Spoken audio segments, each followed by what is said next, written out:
WPEN Burlington, Philadelphia, a Beasley Media Group station. Official home of the Sixers, Flyers, Union, and the best Eagles talk in Philadelphia. 97.5 The Fanatic. 97.5 The Fanatic's $1,000 gift card giveaway. That's right. It's time now. The key word to grab a $1,000 gift card to anywhere you want is miss. M-I-S-S, as in Maxey, don't miss.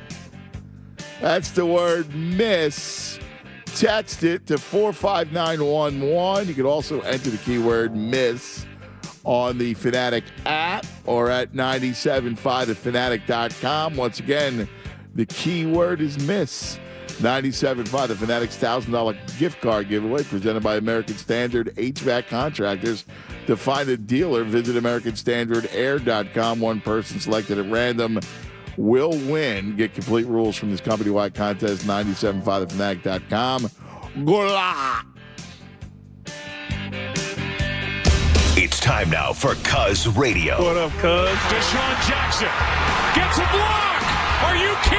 Talking with the Cuz. Yo, Cuz. How you doing? Stairs rips one into the night. Stolen by the doctor. Yes, he's got it. Here he comes. Ray rocked the baby to sleep and slam dunk. Look, Cuz, don't even try it, okay? Now here's Anthony Gargano. Why don't you get the hell out of here, Cuz?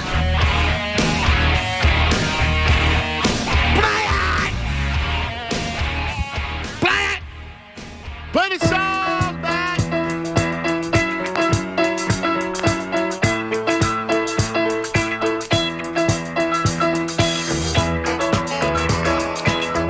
Maximus. Let me hear it, man. Maximus.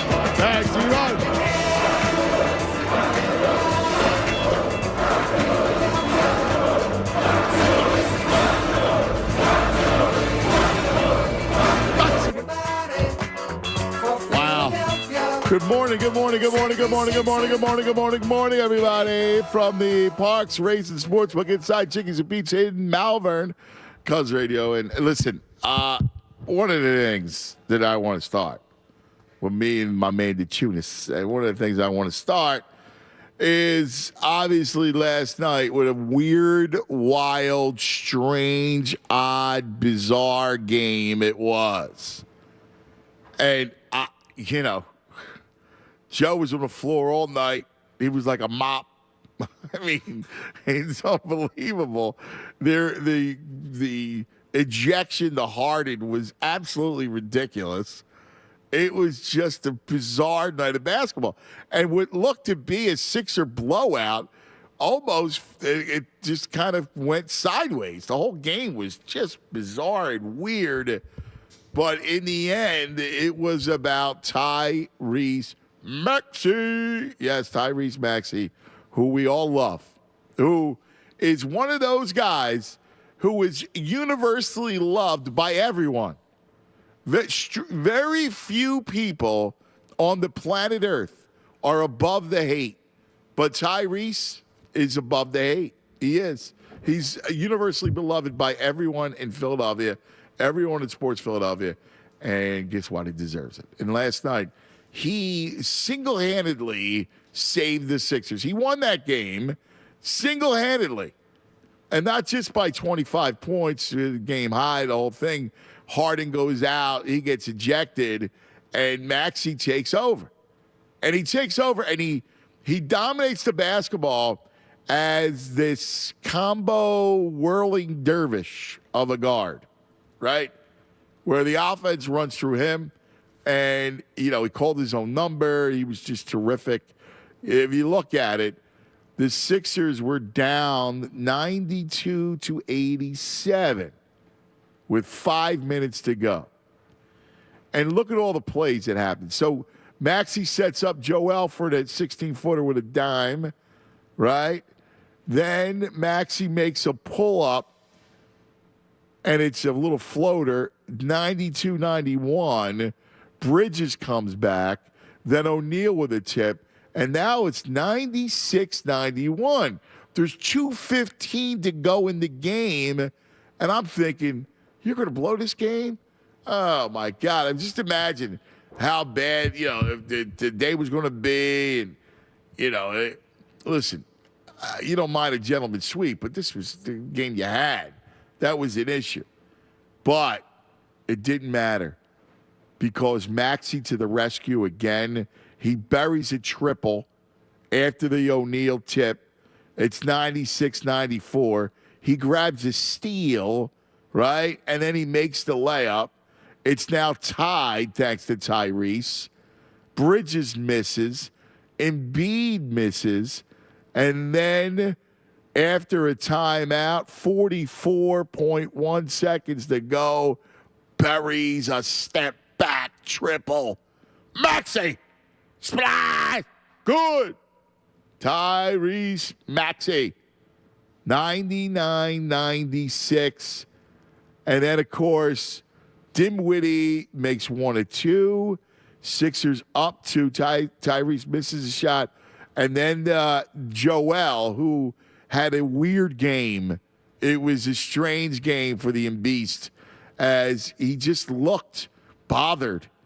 And again, I said he was on the ground all game long.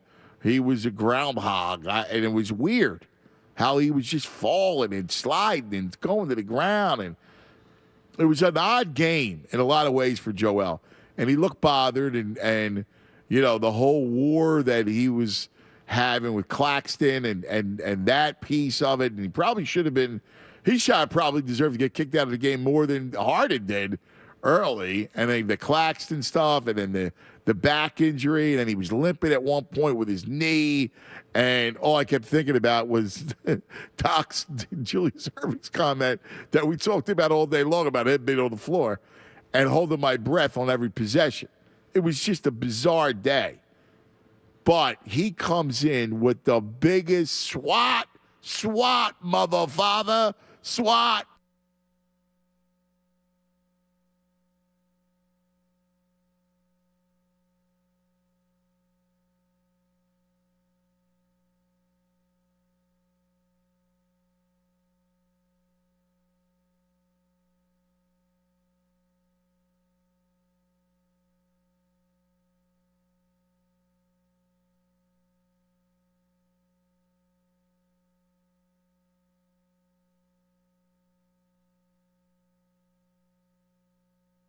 Claxton deserved to be tossed out of that game.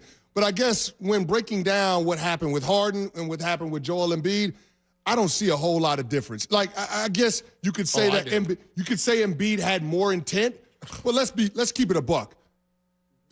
James Harden knew exactly what he was doing. James Harden was trying to get that guy off of him. Jay Will, Tim Legler, with all respect, they're saying that James Harden does this move all the time.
We had a weird tech glitch, but just to recreate whatever happened. I don't know. When did we lose? When did we lose there, Mike? Because I just don't know where to pick up at.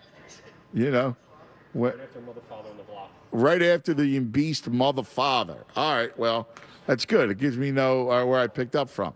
So right after that Mother Father, that great block that Beast had, that ended the game, which was huge, was a big deal. And where we went from here was Maxey, right? So Maxey needs to do this against Boston. The whole thing needs to happen against Boston. So as great as Tyrese was and how well he played, I mean, he's been terrific this series.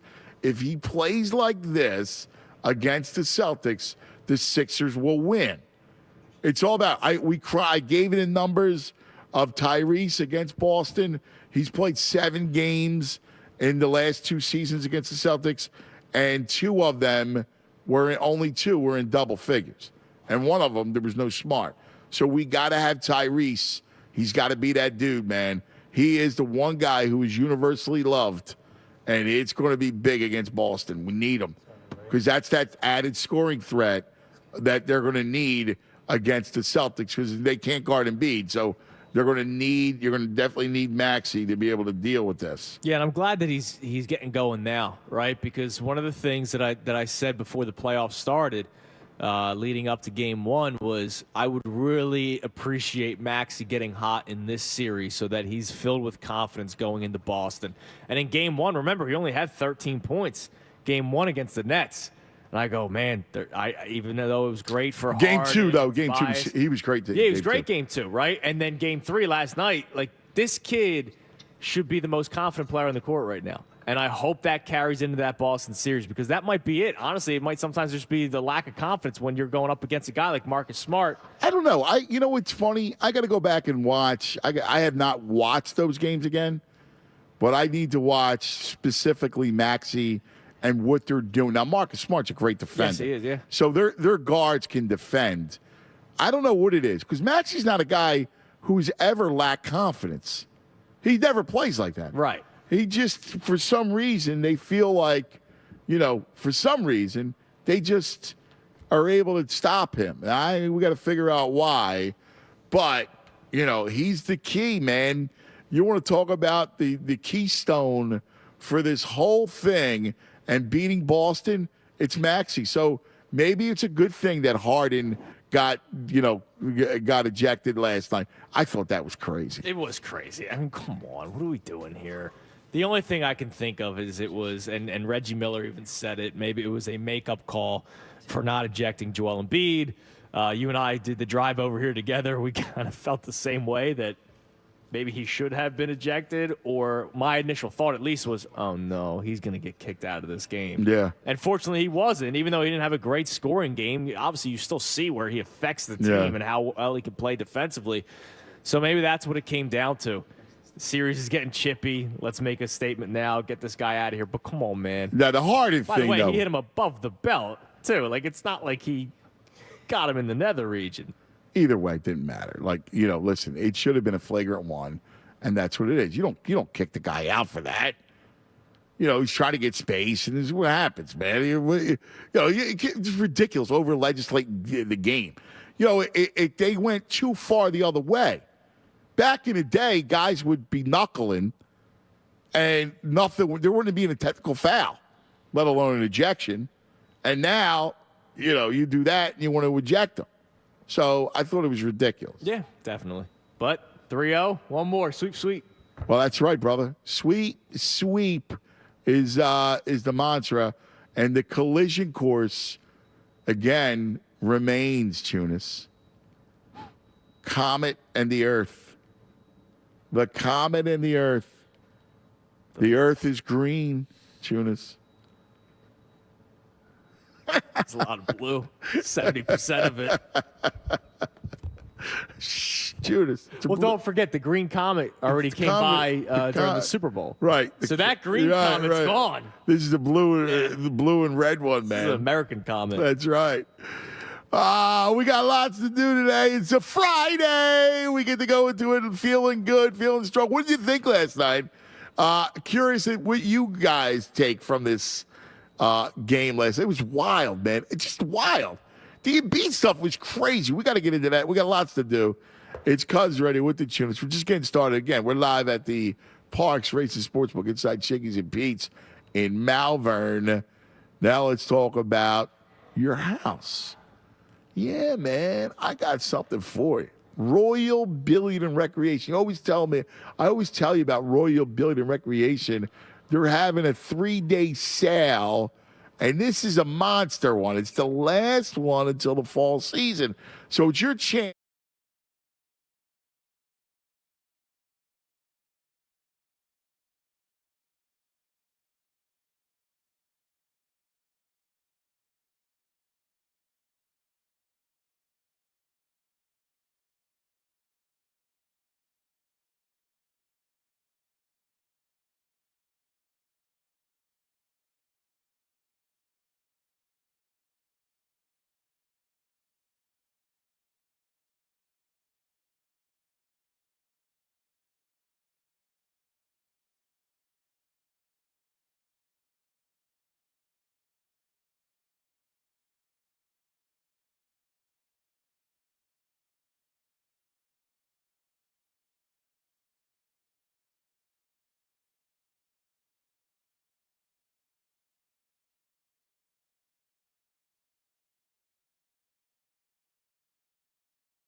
5 The Fanatic.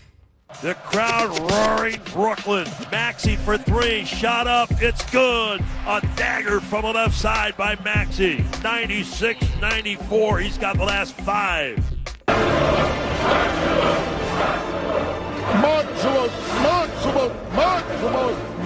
Maximum. Are you not entertained? Wow, that was incredible last night. Bizarre night. Let's talk about the bizarre nature of it. We're going to get into all the Tyrese love, and Tyrese is the toast of the town, and I want to hear all the love of Tyrese. But can we start with the bizarre nature of that basketball game? So they went in, they doubled and tripled and beat all night long to the point where he was clearly frustrated. He had 5 fouls on the night. He was on the floor, like I said, like a mop. He was rolling. It was bizarre. Bet you Doc felt the same way. What? About him being on the floor too much. Yeah, buddy. Yeah, I thought about that all night last night. I was watching the game. But let's talk about the bizarre nature. They really frustrated Joel last night. And look, it didn't matter. The game switched. And that was the weird thing. If you remember, the game was in hand. Sixers are up, 13 at one point? Early in the third quarter, 60 to 47. And then in a weird stretch that lasted 3 minutes, it was Brooklyn 61, Sixers 60. It just went on a run. It was bizarre. It really was crazy when you think about that run because it was just over. The Sixers offense just looked dead at that point. But dude, it was 3 minutes. I know, but you couldn't even say it was 3 freaking minutes. They were just standing around doing nothing. But look, Embiid makes a finger roll, all right? Then what happens? This is the thing. Claxton, dunk. Tucker, turnover. Bridges, 3. Embiid misses a floater. Bridges, offensive board, dunk. Harden misses a 3. Bridges, floater. Maxey, turnover. Cam Johnson, 3. Tobias, turnover. Bridges, dunk. And it's 61-60. How freaking nuts was that? It was incredible. And like you said, it was so quick. Blink of an eye, all of a sudden the Nets had the lead, and you're going, oh boy. This is that one game where they probably drop, and then then the Sixers win the next 2, and they win in 5. But credit to the Sixers, they got at. Plus, they get past it with Harden getting ejected. Is that nuts? The whole game was weird. That run was weird. I know. The Embiid Claxton situation, Harden getting ejected, Claxton getting ejected. Like he was done. You were here at attack. That was crazy. First of all, he was out of his mind. He was out of his mind. And again, how about Joe's back? Yeah. He falls. Oh my God! And then you had the knee. Then there was one point where he was limping. Yes. Yeah. Did you see that? Yeah. Dude, I got to tell you, I said this to you on the ride to here to Chickies and Pete's. I was like, dude, I wouldn't even play him. No. Just for game, because you said something too. Remember, he gets hurt in that Toronto series. Yep. At the end, it got all chippy. Yeah. At this point, I don't even play the guy.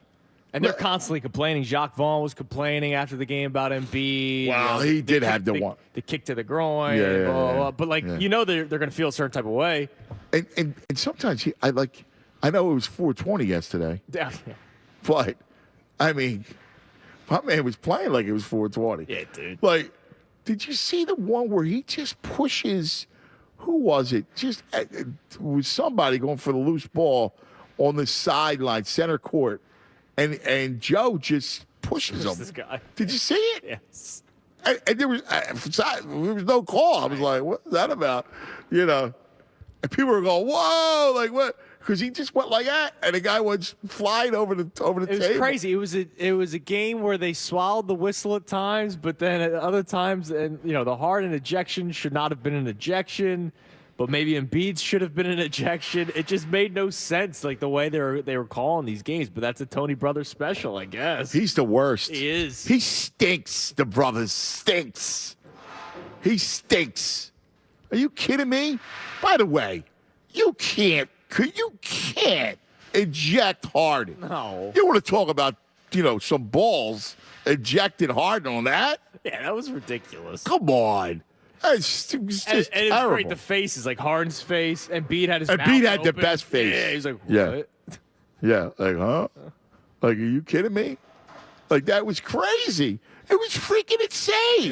It was insane yesterday, but they pull out a win, and that's good because the last couple of years they lose that game, and then the series goes a little bit deeper, and we already know that Boston's probably going to end it in 4 against Atlanta. So if you can get as much rest as you possibly can, listen, huge. So that win yesterday, I don't even think Brooklyn's that good. No. Like they're not like if Sixers lose yesterday, they win in 5, right? Like it's over. Yeah, but here's the man. thing that was weird. It was just it was like the game was played under a full moon. It was one of the weirdest basketball games I think I've ever seen. It was first of all, they're rolling for the first half. They're rolling. The game's over. I don't know about you. Like I thought. Nah, I was like, this game's over. Blowout. I was put the Phillies on the laptop. I was watching them get shut out. I'm going, well, thank God the Sixers are going to run away with this one. Right. And then the way the game goes, I was like, now again, maybe it's best for everyone that Harden gets thrown out and Maxey is thrust into this role. Yeah. Because that was huge. I mean, let's face it. That was a big deal that he played monster ball. Yeah, he's out of his mind. I mean, you want to talk about balls. My man played monster basketball last night down the stretch. That 3, remember, he ties it. They're down 5. He ties it. Yeah. Steal, the floater, steal, and then 3. Like, are you kidding me? Or 3 floater and then the steal and then the layup. Like, that was amazing basketball. He was all over the floor. He was all over the place, and it was great. And you had a lot of guys step up, even without the point. Like, P.J. Tucker had a big night for them yesterday with the way he, his aggressiveness. Jalen McDaniels had some big moments, at least, just slowing down Mikal Harden Bridges. looked great, Harden actually. Looked great if it wasn't for the ejection. It was funny. I was saying to Brad last night on Cousins' Corner, I go, I'm feeling a Harden night tonight. I think Harden goes for 30. And he goes, yeah. Probably could have. And he goes, all right. And there was some prop he was telling me about. I don't know what the number was. It was like plus 850 or whatever that he gets to 30. I'm hoping people didn't take it because they would have got ripped off. But I go, I feel Harden, man. And he looked quick. Dude, you see him when he was doing his – now, sometimes he could stagnate the offense. But he looked good, man, last night. The only thing was he was getting by early, but was missing layups. There was the one layup where he hit top backboard. Yeah. And I was like, well, did you see that? They had a stat.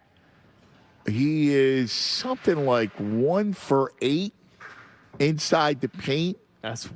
And I think they said that after he missed that layup, right at the top of the back, right, and then he hit a couple though. Right. Then he wound up hitting a couple, but yeah, like there was inside, like he was struggling inside the paint. But and listen, he's getting decent looks. No, he's beating guys off the dribble. Right. He's got great legs.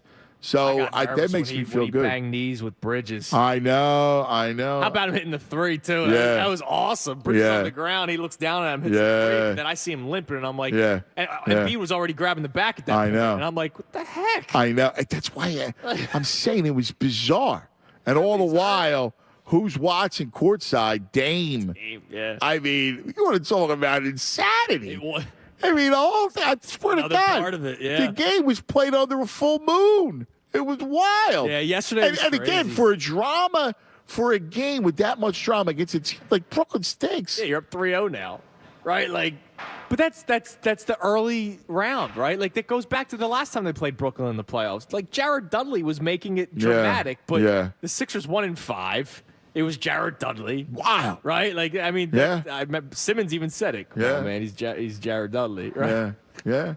Just wild, man. Just crazy. It's just a weird game. So let's talk about it and discuss. This is what we do on this Friday. Let's start it with Dame. You're on 97.5 The Fanatic. Damon, hello. Cuz, Tunis, happy Friday, my brother. Happy Friday, my brother. Oh, man, you had me rolling. He was on the floor like a mop. But he was. It's true. First of all, Tony Brothers is not a brother to the city of brotherly love. Very good, baby. Very good. Can't stand the dude. And at the top of the game, I said, uh-oh, we're in trouble with this crew. I But know. how about the Maximus, cuz, Tunis? He hadn't scored in the second half up until that point. And he went off when needed. He went off when needed. And this is just a testament of this team. They locked it down. And you're right. It was bizarre. I mean, the back and forth, the Claxton with the stare, he gets kicked out. I mean, it's just one of those nights where you go, uh-oh, maybe it's going to be a game 5. But that young man came in and did his damage. And, it made me feel that much better about them.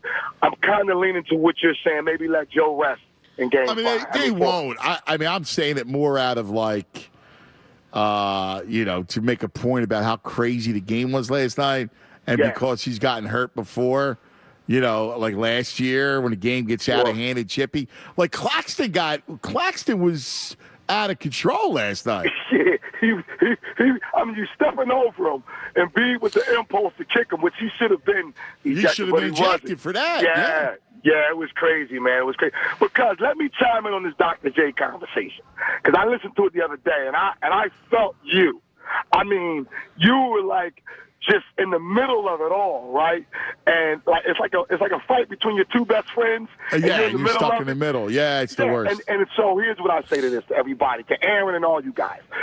Dr. J, our guy, put the imprint on the sport in terms of publicity. The first guy with the big sneaker deal. He's mentioned on TV shows like The Jeffersons and Good Times. He's mentioned in rap songs by Run DMC and Curtis Blow. I mean, this is our guy. The guy talked about it with the documentary. And sometimes the older people, I love my mother beyond measure. She'll say some things like, okay, Mom, I don't agree, but I let it go. She and Doc are the same age, literally. So it reminds me of a situation. You had little Aaron on the radio one day, and you said to little Aaron, they were out of school. You said, don't fight your brother. And little Aaron paused and said, okay. And I started cracking up. Because I remember my brother and I fighting, my brother and my sister fighting, but nobody could touch my sister. And little Ant, no one could touch Massimo. So Dr. J is family. He may say some things. We don't need to change the intro, but he's ours. And we got to clean this up because we're about to go into a serious series. And I want Boston. We're coming after them, guys. Yeah, I'm with you, brother. I'm with you. I love it. I want Boston.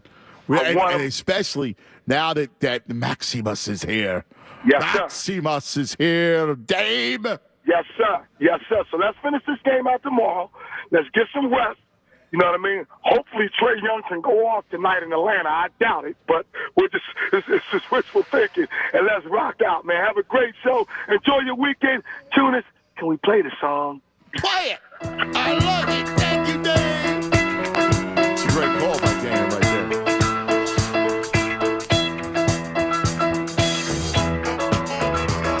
Feel good today.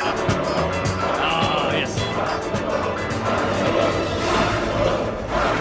Comes to 80 and sunny today. Dude. Today's gorgeous. Oh, it is. It's amazing. But he was incredible. Dude, he was. I mean, and that just makes you feel good going into Boston. That's it, dude. That's all that matters, That's man. it. We'll have a week of feeling good once they clinch tomorrow. Yeah. Bill, you're on 97.5 The Fanatic. Hello, Bill. Good morning. Hey, good morning. So many things. First off, I disagree with the TNT list. I agree with Kenny Smith. I didn't think he should be injected. I didn't think it was anything like Draymond. I don't know if he was intentionally trying to kick him in the net, but he definitely because when he stepped over, he lifted his leg. Right. Where Draymond just stomped on him. Well, Draymond was a stomp job. I agree with you. Yeah. But I'm saying in relation to Harden, like Harden, you can't get rid. You can't inject Harden there. That was terrible. Correct. But I mean, Harden definitely hit him. Like he went bang, like in the that. Yeah, but that's I mean, like, you know how many times you see that in the playground? Like that's correct. Yeah, get off. Still the game. Come on. Correct. Now, last night, like you said, so many things. You thought it was over in the first half, and they got that 13-point lead, in the second half, and then but like last night was one of those games where I always say, that's where it's different. The great teams play badly and win. And so last night, them play, like everything was like sort of Embiid just looked disinterested last night. When he came out and Harden was kind of doing like the old Harden dribbling at the top of the key, and you would just see Embiid just kind of go off to the corner like, I'm not part of this. So for them to pull that out last night with that, is impressive. My only. Did you hear? To your point, Bill, did you hear like when they went inside the huddle, and Doc was saying, "What are you guys doing? Like you guys want to win? Like Correct, what are you doing?" Like it was weird. He's like, you guys, and he yelled at Joe. He said, Joe, let's go.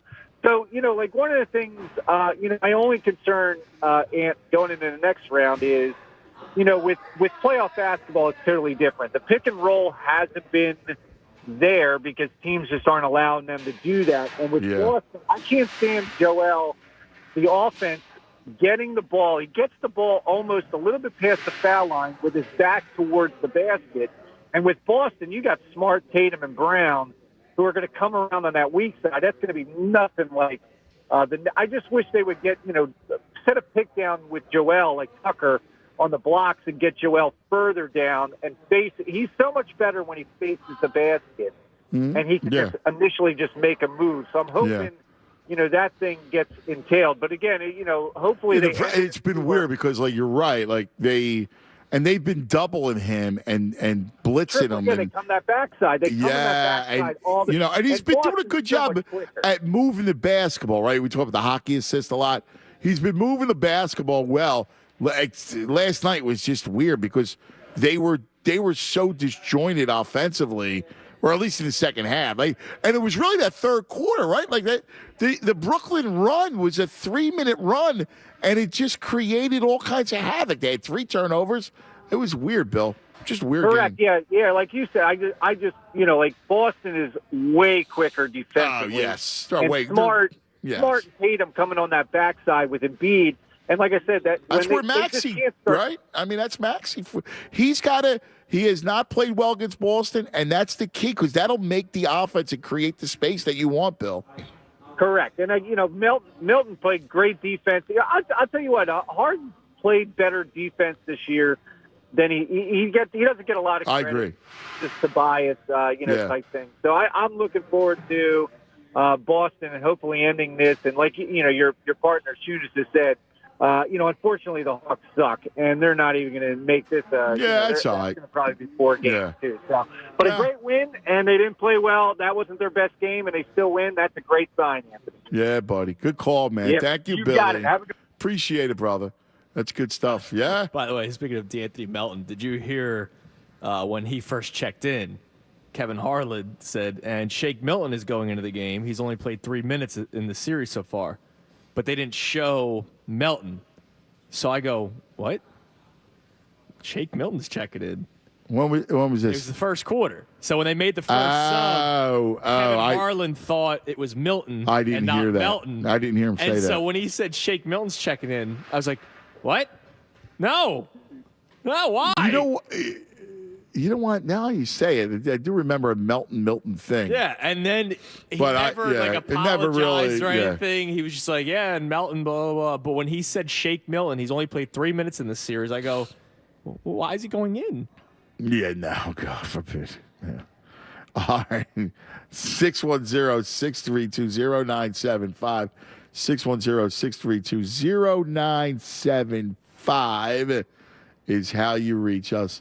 Cuz Radio with the Tuners. We're live coming from the Parks Racing Sportsbook inside Chickies and Pete's in Malvern. All right, let's talk about the Bet Parks. Now, look, this Bet Parks, the Parks Racing Sportsbook here is amazing. I'm looking at all the screens. They have horses, and they got all the games you want, baseball, all the NBA playoffs, whatever it is. It's all there. So you can check it out. We love it. If you can't get here and enjoy it with the crab fries on the side, download the Bet Parks app. So tonight, let's look at the Bet Parks weekend. Bet Parks Friday, Boston laying 5 to Atlanta. I mean, same way I see the Sixers. I thought the same thing. I thought 4.5 was too light. They wound up covering by a miracle, but still, I would look at Boston. I like the Knicks tonight over Cleveland. They're laying 1.5. And then Denver, Minnesota. I think Minnesota stinks. I think they got fleas. I think Denver wins that game. Whatever it is, you got all the Bet Parks app. Baseball tonight. Phils, can they bounce back against that Colorado team, please? So download it right to your phone. You bet $10, you win. You get 125 in sportsbook bonus. Got to be in PA, New Jersey, Ohio. You got to be 21. Gambling problem, call 1-800.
Talking Philadelphia, 97.5 The Fanatic. 10 o'clock hour brought to you by Window Nation. Take advantage of Window Nation's 50% off sale on all style windows. Plus, make no down payment with no payments and no interest for 12 full months. Call 866-90-NATION or visit windownation.com. All right, welcome back. Parks Racing Sportsbook inside Chickies and Pete's in Malvern, just kind of digesting that game last night. That was just crazy. I watched Golden State after and saw them pull away, and you kind of knew that they would kind of bounce back in that series. But man, it was just a weird night of basketball, man. I'm still trying to get over it. I still can't believe Kawhi didn't play. Like, I know he's got the knee bothering him, but dude, this guy's weird. He's a strange bird, man. So good. He's incredible. But like, how do you go out and give that effort and then just not play? Yeah, the next game. Like, you know that, but he's like that, man. He just, games where he's medical team. You remember that whole thing? Yeah, I mean, San Antonio. You don't want to play, he don't play. Playoffs or no playoffs. I don't want to say poor Greg Popovich because he had a lot of success coaching the NBA, but poor Greg Popovich trying to figure out, like, all right, what's the deal with this guy? And he goes to Toronto, wins. Yeah. And the other thing, too, is just get back to how the game has changed in the sense of, used to be a little physical, it was fine. Like, right. Oh, we were just talking about the Sixers Celtics the other day and how guys we played the Lambeer. Yeah. Lambeer and Barkley get into a fight. Nobody was ejected. The only reason why they were was because there's only 14 seconds left in the game. Yeah, right? Yeah. But if it was the second quarter, no. You get two T. Dude, like the malice at the pounds, like what kinds of crazy? Like now again, that's on the other extreme, right? Right. Like going into the fans, right? Like, well, but even just you talk about punches. There was, in fact, one of my guys, somebody hit me up on Instagram, and he nailed it. He was talking about the Lionel Hollins fight. Like there was all kinds of fights, especially with the Celtics. It's Dale 3 you talked about. Yep. We thought that, all kinds of But last night, I mean, you can't be throwing guys out like that. No. And look, I get if Harden threw a punch, you want to eject him, fine. Yeah. That was a basketball move. I know. First of all. Exactly. You try to push the guy to get him off you a little bit so you can get by. James Harden has done that a billion times in his career. Yeah. Right? Like, how many times do you think James Harden has done that? That's Tony brothers, man. No good. They hate Harden, man. They do. They're all out to get him. Harden got to the free throw line for the first time this series yesterday. Dude, by the way, he got smashed a couple times. Uh-huh. There was a drive where he put his, again. He got the call, right, where he put his hands up and then the call was made. But at first, it was like a delayed call. And you're right. I was going to say he didn't get a call because one of them, he drove the lane and he put his hands up. He didn't get the call. Man, and the ball was hands up a lot, so maybe and the ball was going down the other direction. Like, I know people hate that, going to the line like that, but it is a part of the game. It's a foul. Like, you gotta give the guy good for him for getting past people. Right. D him up better. Exactly. Bizarre, man. Just weird. Let's go to Darnell. You're on 97.5 The Fanatic. Darnell. Hey, how you doing, fellas? Good morning, D. Good morning. First of all, it's an honor to be on the show. I listen to you guys every morning. Ah, thank you. And, I appreciate that, brother. I'm by way of Chester in Dallas. So do you wear it on your sleeve, my brother? Do you wear absolutely. Your Eagles? Absolutely. That's my man. It's very easy to walk proud nowadays, especially around easy to shut them down. But listen, I had to call because, listen to me, bear with me for a second. So, sure. I'm watching NFL Network, and they have the 100 greatest running backs of all time, right? And they talk about Jim Brown. And so the thing about Jim Brown's comment is they can never tell when he's hurt. They always hit him. He gets up slow, and he's hurt. And he always looks like that. Joel Embiid is a master troll. The knock on him has always been he's always hurt. Well, you know what? He always looks hurt. When have you not seen him look hurt? His doctors told him to fall down. He always gets up like that. He looks hurt. He looks injured. Yeah. And then what he do? Yeah. He come down the lane with think you got an easy shot. He blocks your shot. Looks like nothing wrong. Looks like nothing wrong with him. Joel Embiid is playing like that on purpose. He always looks hurt. Even when he's hurt, he's not going to show you. You think you got him. That's a great point. You think you got him, you come down the lane, and then your shot is blocked. I'm just saying, Joel Embiid plays like it's that a great on purpose. point, man. I thought last night was even more pronounced, though. But, yeah, I mean, listen, you bring up a great point. Yeah, so they don't know if they got him or they don't got him. And also, neither of those should have been ejections. James Harden shouldn't have been an ejection. Obviously, you guys talked about it. Joel Embiid is trying to get the guys from stepping over him off of him because he's really just pushed him. He's pushing his leg up to get him off of him. He's not trying to kick him in the nuts or anything like that. So, or in the other piece of it, which is compared to a Draymond stomp, right? Like, so there's a difference. Now, my only point is if you're gonna if that's going to happen, you can't make that because people are saying it's a makeup call or whatever. I just thought the Harden thing was egregious. That's all. Yeah, it's the old Star Wars thing. Draymond had the high ground, so he had the advantage. That's why. That's a great call, man. You're right on, bro. Exactly. Yeah. That's all. Yeah, that was my point. I wanted to say that. Great stuff, man. Great, and you're great Embiid stuff too, D. Thank you, brother. Before you let me go, can I just say this? I always wanted to say this. Tunis, play the song. Do it. Play it for Darnell. Play it for D. Love it, brother. Have a great weekend. The only reason why I thought Embiid was going to get ejected was because of the Draymond thing. Yeah. And maybe the league wanted to be like, all right, let's. Yeah, listen, I agree with both of you guys. Now. I mean, I think I was worried about it. I really was.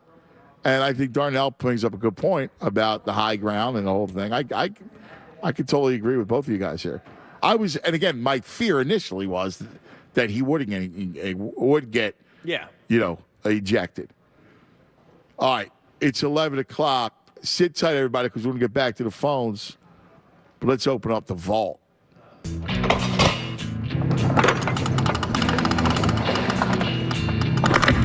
You know, when we began opening this vault nearly 2 hours ago, we had no real idea what we'd find inside. As it turns out, we haven't found very much. Well, I think I got to slide away from you because this is the first time we're doing Draft Vault with us in person together. And I don't want to get punched because I know you get really excited about these things. But I'm going to save that for last. I want to get two out of the way first. And first... I love how you have to act strategically. I'm already leaning back.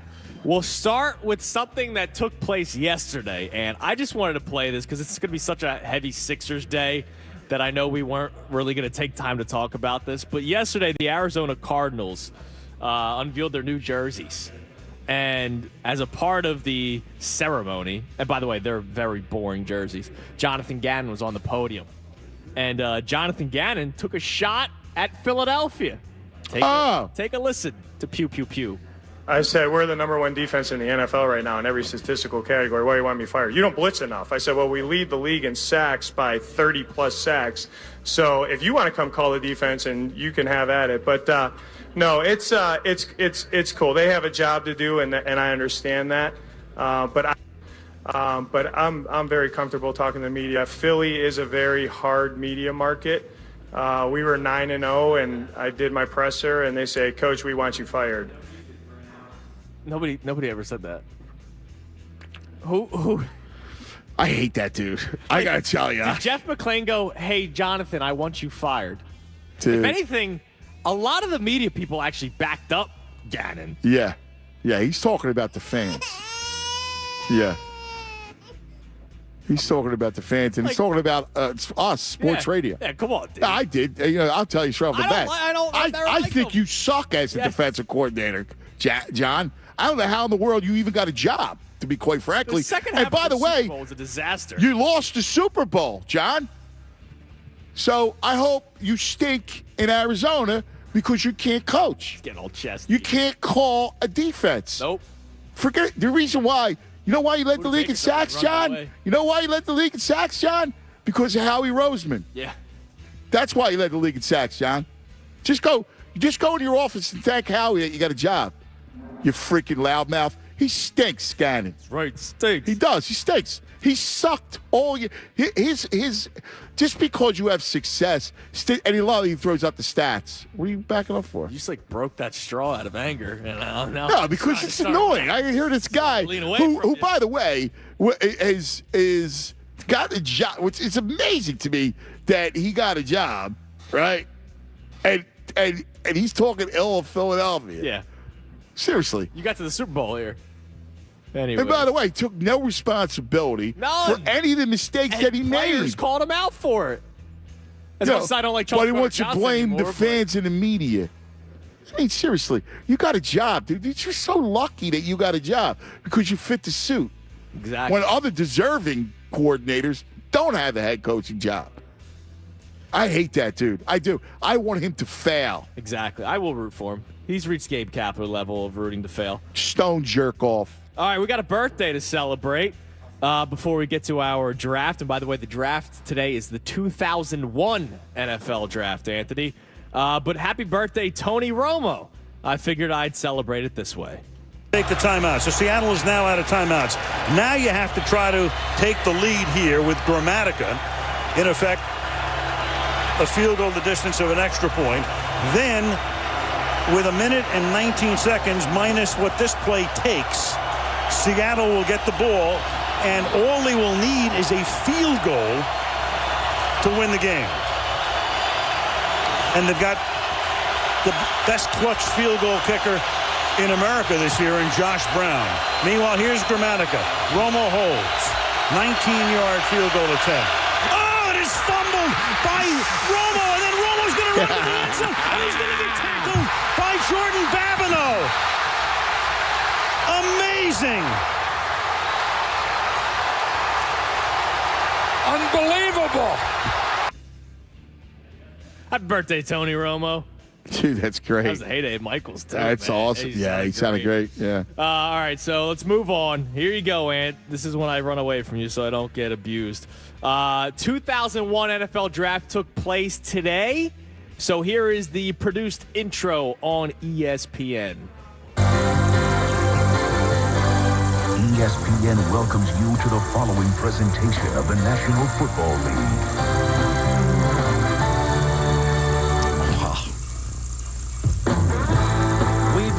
Excel on the college gridiron. Today in New York, it's time to rock and roll into the NFL. Hey, we've been watching you. Seen you mow. Is it just music? Because if it's just music, I'm out. What can't Michael Vick do? He can do it all. But in the first major move of the 2001 draft, he'll be winging it south, not out to the coast. But any doubt, you love this music, don't you? I hate it, yeah. Not as much as Gannon. All right, you can cut it, Matt. I don't need to hear that. Here's the actual intro from Chris Berman. Chris Berman, Mel Kiper, Joe Theismann, Chris Mortensen. In dog years, we've done this 162 times now. We have many, many events that have happened even the night before. Will it be a portent of what is to come? We shall see. Well, as we like to say, our good friend Warren Zevon once sang in Werewolves of London, I saw a werewolf drinking a colada at Trader Vic. I don't think he was talking about the 2001 NFL Draft, but we've had a trade involving Michael Vick, essentially. Yesterday afternoon, the San Diego Chargers and Atlanta Falcons swapped the number 1 pick of the draft. In exchange, the Chargers move down and pick 5. They get a 3 this year, a 2 next year, and a kickoff return man extraordinaire, Tim Dwight. But the headline is the Atlanta Falcons have an opportunity to select Michael Vick to play some quarterback, to play in the South. They know him full well from Virginia Tech. And Dan Reeves has done this once before. So a 2 and a 3 was all it was to move up 4 spots. Is that nuts? Nowadays, I know. Like, nowadays, that pick is... Yeah. It's the first overall pick. Yeah. How much does it cost you? I mean, nowadays, it's multiple. Yeah. Not just a second and a third. Yeah, man. That's kind of crazy, and to get Mike Vick, who everybody was excited for. So obviously Vick was drafted first overall. Let's head down to cut number 4, Matt. The Eagles were drafting late in the 20s, as they were every single year in these drafts that we've played so far. Here's the talk leading up to the Eagles pick. First round pick. They have a Denver defense now for new defensive coach Ray Rhodes. But before we get into Denver in particular, because there's lots to talk about here, and they are an intriguing team, let's bring in a guy that knows full well about Denver because he was director of personnel under Bobby Beathard with the San Diego Chargers, Billy Devaney.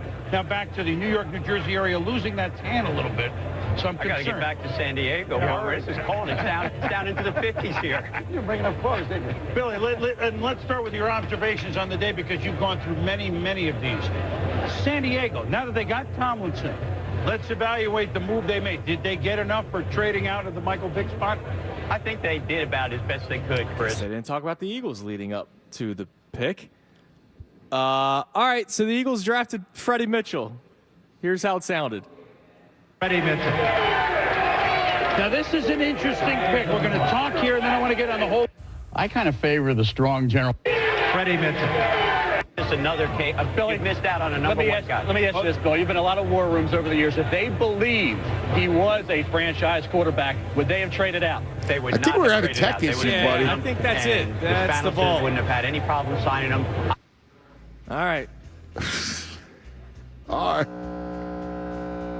Man, it's happening everywhere, even here.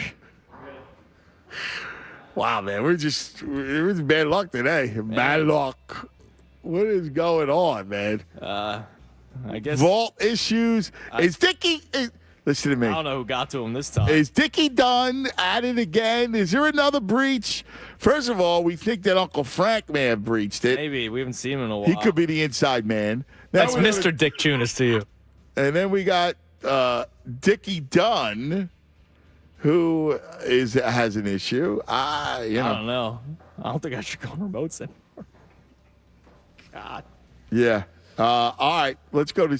Let's take. We need a timeout. We need. Yeah, it's full. I'm like Doc right now. I need to do a timeout. Yeah, you're gonna say, "Come on, guys." All right. Let's get back to the phone lines. Yes, 610. Do we want to win, guys? Do we want to win? He was right. Listen, I love the way he manned that huddle last night. Yes, I do too. I really do. Do you? He said it a couple of times. Like, what are we doing here? Let's go. Do you want to win or not? 610-632-0975. 632-0975 is how you join us. All right. Let's take a moment, and we'll come back and hang out. Hey, let me tell you about Daniel's Plumbing. All right, I tell you about Daniel's Plumbing all the time. I love these people. I mean, I'm telling you that if you have any issues, and there's issues with plumbing issues that you don't even know about, and things happen and they awry. And I had one the other day. Like I have a well, and all of a sudden my water stopped. My auntie was taking a shower, and the water just stopped. I'm like, what? So I don't know what to do. I had no idea. What do I call? I call the emergency hotline at Daniel's Plumbing. Danny's the best, and he had his man Mike, and the two of them stopped over. And it was on a Sunday after they got done brigantine, and he right away saw that there was the switch for the well, and it was no good, and it was faulty, and it shut the whole system down. And that's what Daniel's Plumbing is there for. Any kind of issues with water. And in fact, they have they're a new building. It's awesome. New headquarters, 655 2nd Street, right in Southampton, Pennsylvania, Bucks County. And they're all over, man. Bucks County, Montgomery County, Philadelphia County. Yeah, I'm telling you, if you deal with any kind of, it's for residential and commercial. And here's the thing for restaurants and hotels and apartment buildings, you got to keep your sewer lines open. And this is what Daniel's Plumbing will do for you. They have sewer line opens, jetting. The jetting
Barclays last night. Yeah, it was crazy yesterday, man.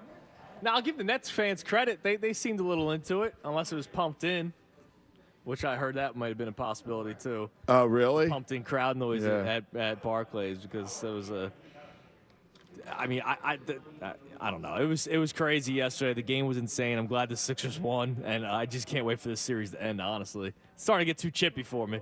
Well, and you got guys trying to make a name for themselves, right? Like, it's funny. Nick Claxton, right. It's funny because that was a game where I was a little worried. Yeah. As much as Embiid does he will troll you and he'll do it was excessive for him last night. We have to admit. Because I thought like D's point was a good one, but it was bizarre last night. All right, we got him on the line. I want to get my man up here from the Inquirer. Inquirer.com does such a great job covering the Sixers. We love him. Our buddy Keith Pompey on the Comcast Business Hotline. Keith! Man, Hey, buddy. We got you? Yeah. You good? Yeah. Bizarre game last night, what dude. happened? Right? Yeah, that was a crazy game, wasn't it? I mean, of all the games I saw, it was just weird. It was weird every which way. It was weird with the freakish, calls, the ejection. It got a little chippy. Even the weird run, because Sixers were rolling, and then there was a 3-minute run that changed the whole scope of the game. Yeah. It did. It changed the whole scope. It was. I don't know. It was weird. It changed the scope and everything. But Mike, I got to ask you this. I mean, were you excited? I mean, were you into it? Like, what was the deal? Were you on the edge of your seat? Yeah, I was. I was definitely. I was. I mean, it was an incredible game. I mean, it was amazing. It was just bizarre. I'm trying to get through. I want to go inside. This is one of the reasons why I really was excited to talk to you. That I want you to take me inside how they feel. Listen, Maxey was incredible, and he's the lead of the game. He's the lead of the story, right? The whole Maxey. Playing great, which is huge for Boston, which we'll talk about. But I got to get to the Harden thing first. Tony Brothers kicking out Harden. What was that? Yeah, that was a little crazy. Like, it's funny because, me and Devon, we have a podcast, and we talked about that. I honestly think that, and I could be wrong, but I think the fact that Embiid stayed in the game, and there was a lot of people like criticizing it and everything like that. I felt like I could be off, I could be wrong, but I kind of felt like it was one of those things where, okay, well, we kept this guy in there, but we can't like have both of them, staying in the game, because then it's going to make it seem like we're favoring the Sixers, And it was weird, like inside the arena, though, and you've been inside arenas longer than I have. It's one of those things where they keep showing the replay over and over and over again. And they're showing it from an angle where it looks as if he elbowed them, where he elbowed that, right?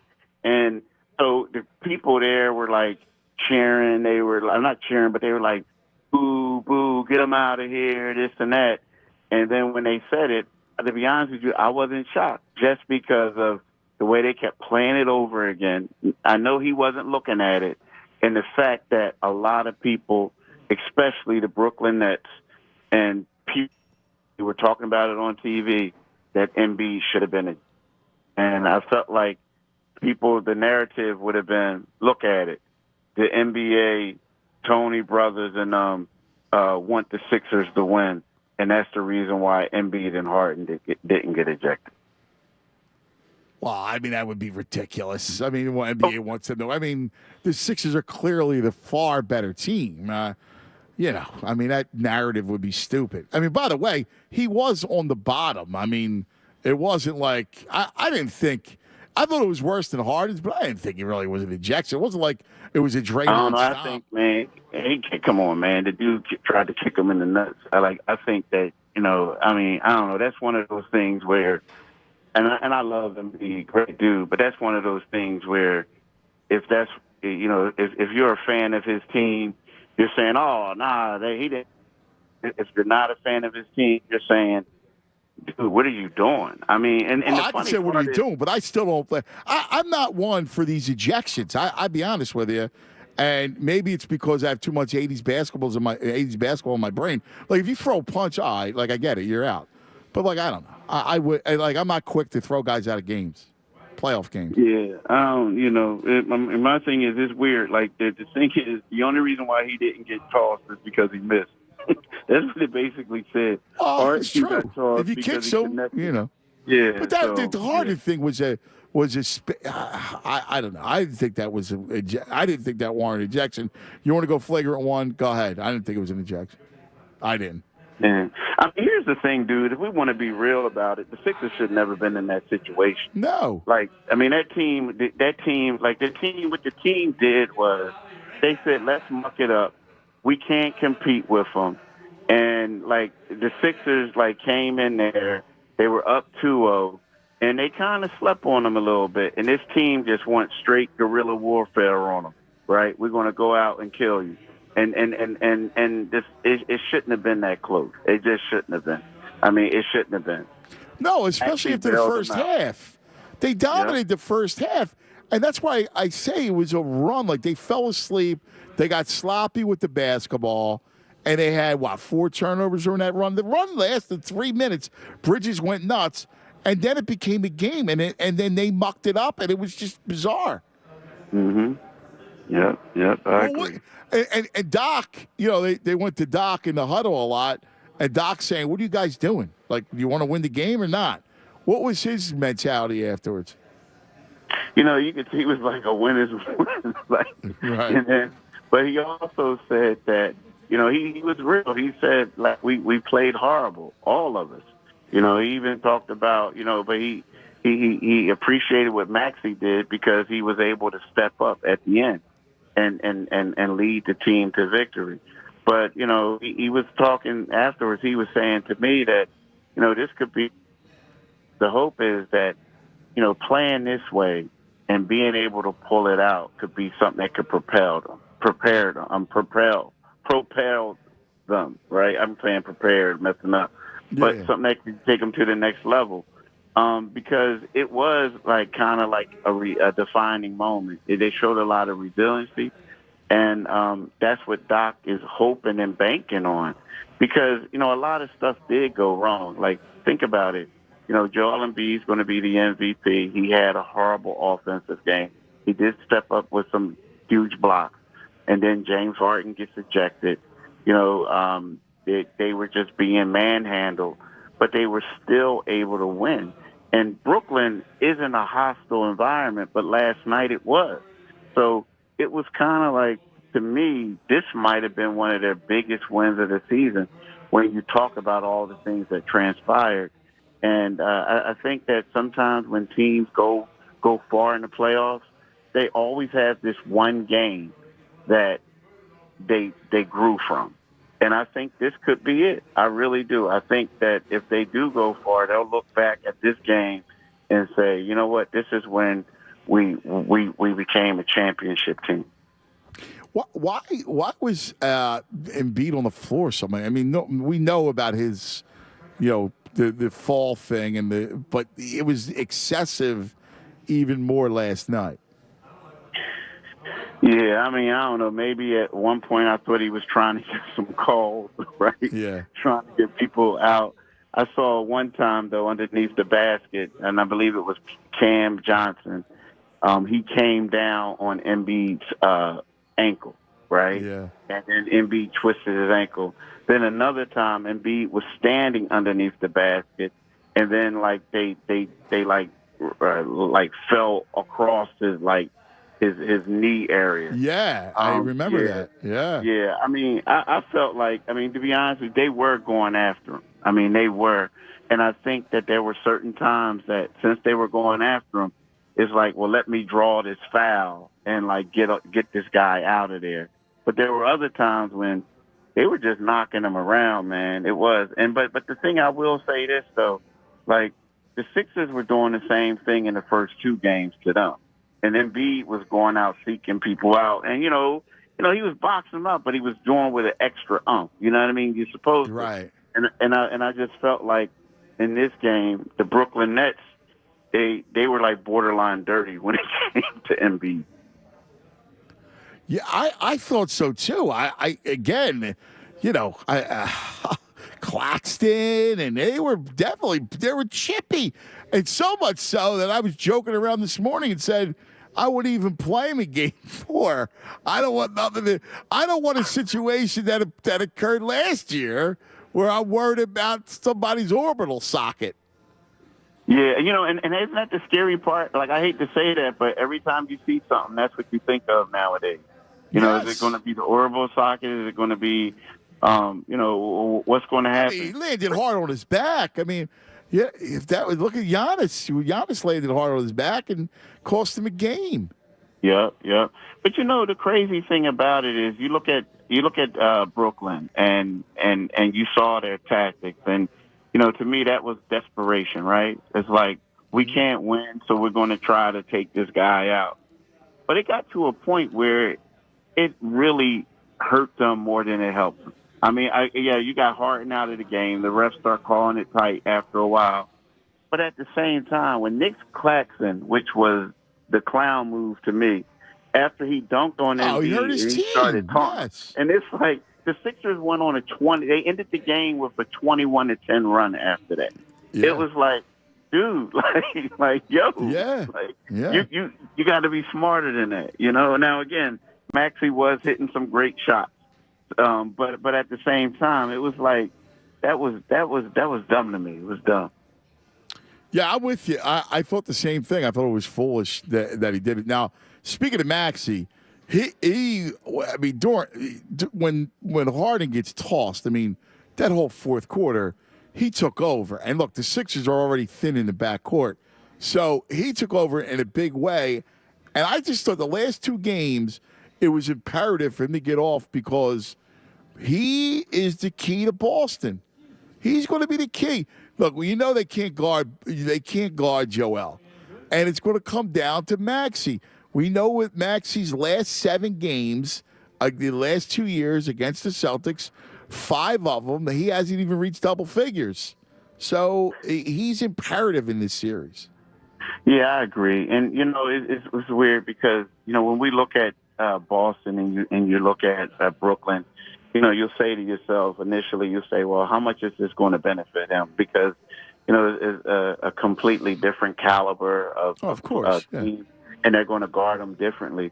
But I do think that, this past game, what he did in the fourth quarter basically gave him the confidence and pushed them out there to whereas, he should be ready to compete against them. Not saying that he was never ready before, but I'm saying to take that step further.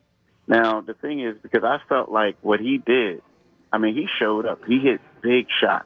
Like all those shots that he had were timely. It was kind of sort of, Tobias was on the floor, Embiid was on the floor, and he was like, nah, I'm getting this. And then there were a couple times he had layups. That one layup he had. Yes. It was like everything he made was big. Threes were huge. I felt like that was a great step in the right direction. And not to be long-winded, stars, are built on what they make and what they do in the playoffs. And I felt like that was a star moment last night for Maxey to show that he is one of the, that was a star moment. Stars are made in the playoffs. Yes, Listen, I agree 100%. I think it's a great point that you make. We're talking to Keith Pompey, Inquirer.com. I think you're spot on, man. Stars are made in the playoffs, and that could be a moment where, remember, and a buddy of mine brought this up to me, Vince, and he was right, that he didn't defer. Like, he took it upon himself, and it was a moment of growth down the stretch that he was going to win the game. And I thought that was a very, very big moment. Exactly. And it's funny because if you go all the way back to November, Doc Rivers was talking about that. He was saying, in order for us to be successful, Maxey has to decide and has to know that he's no longer the young guy. He has to be the man, and he has to, like, Joel, you can't defer. You got to come out and be that guy. And he did that, and that's the reason why they won the game. Yes. You're spot on. No, listen. He showed up in just such a big way, man. He really did. And again, look, we talk about this collision course. I've been talking about Boston for 3 months. Like you could see this thing happening.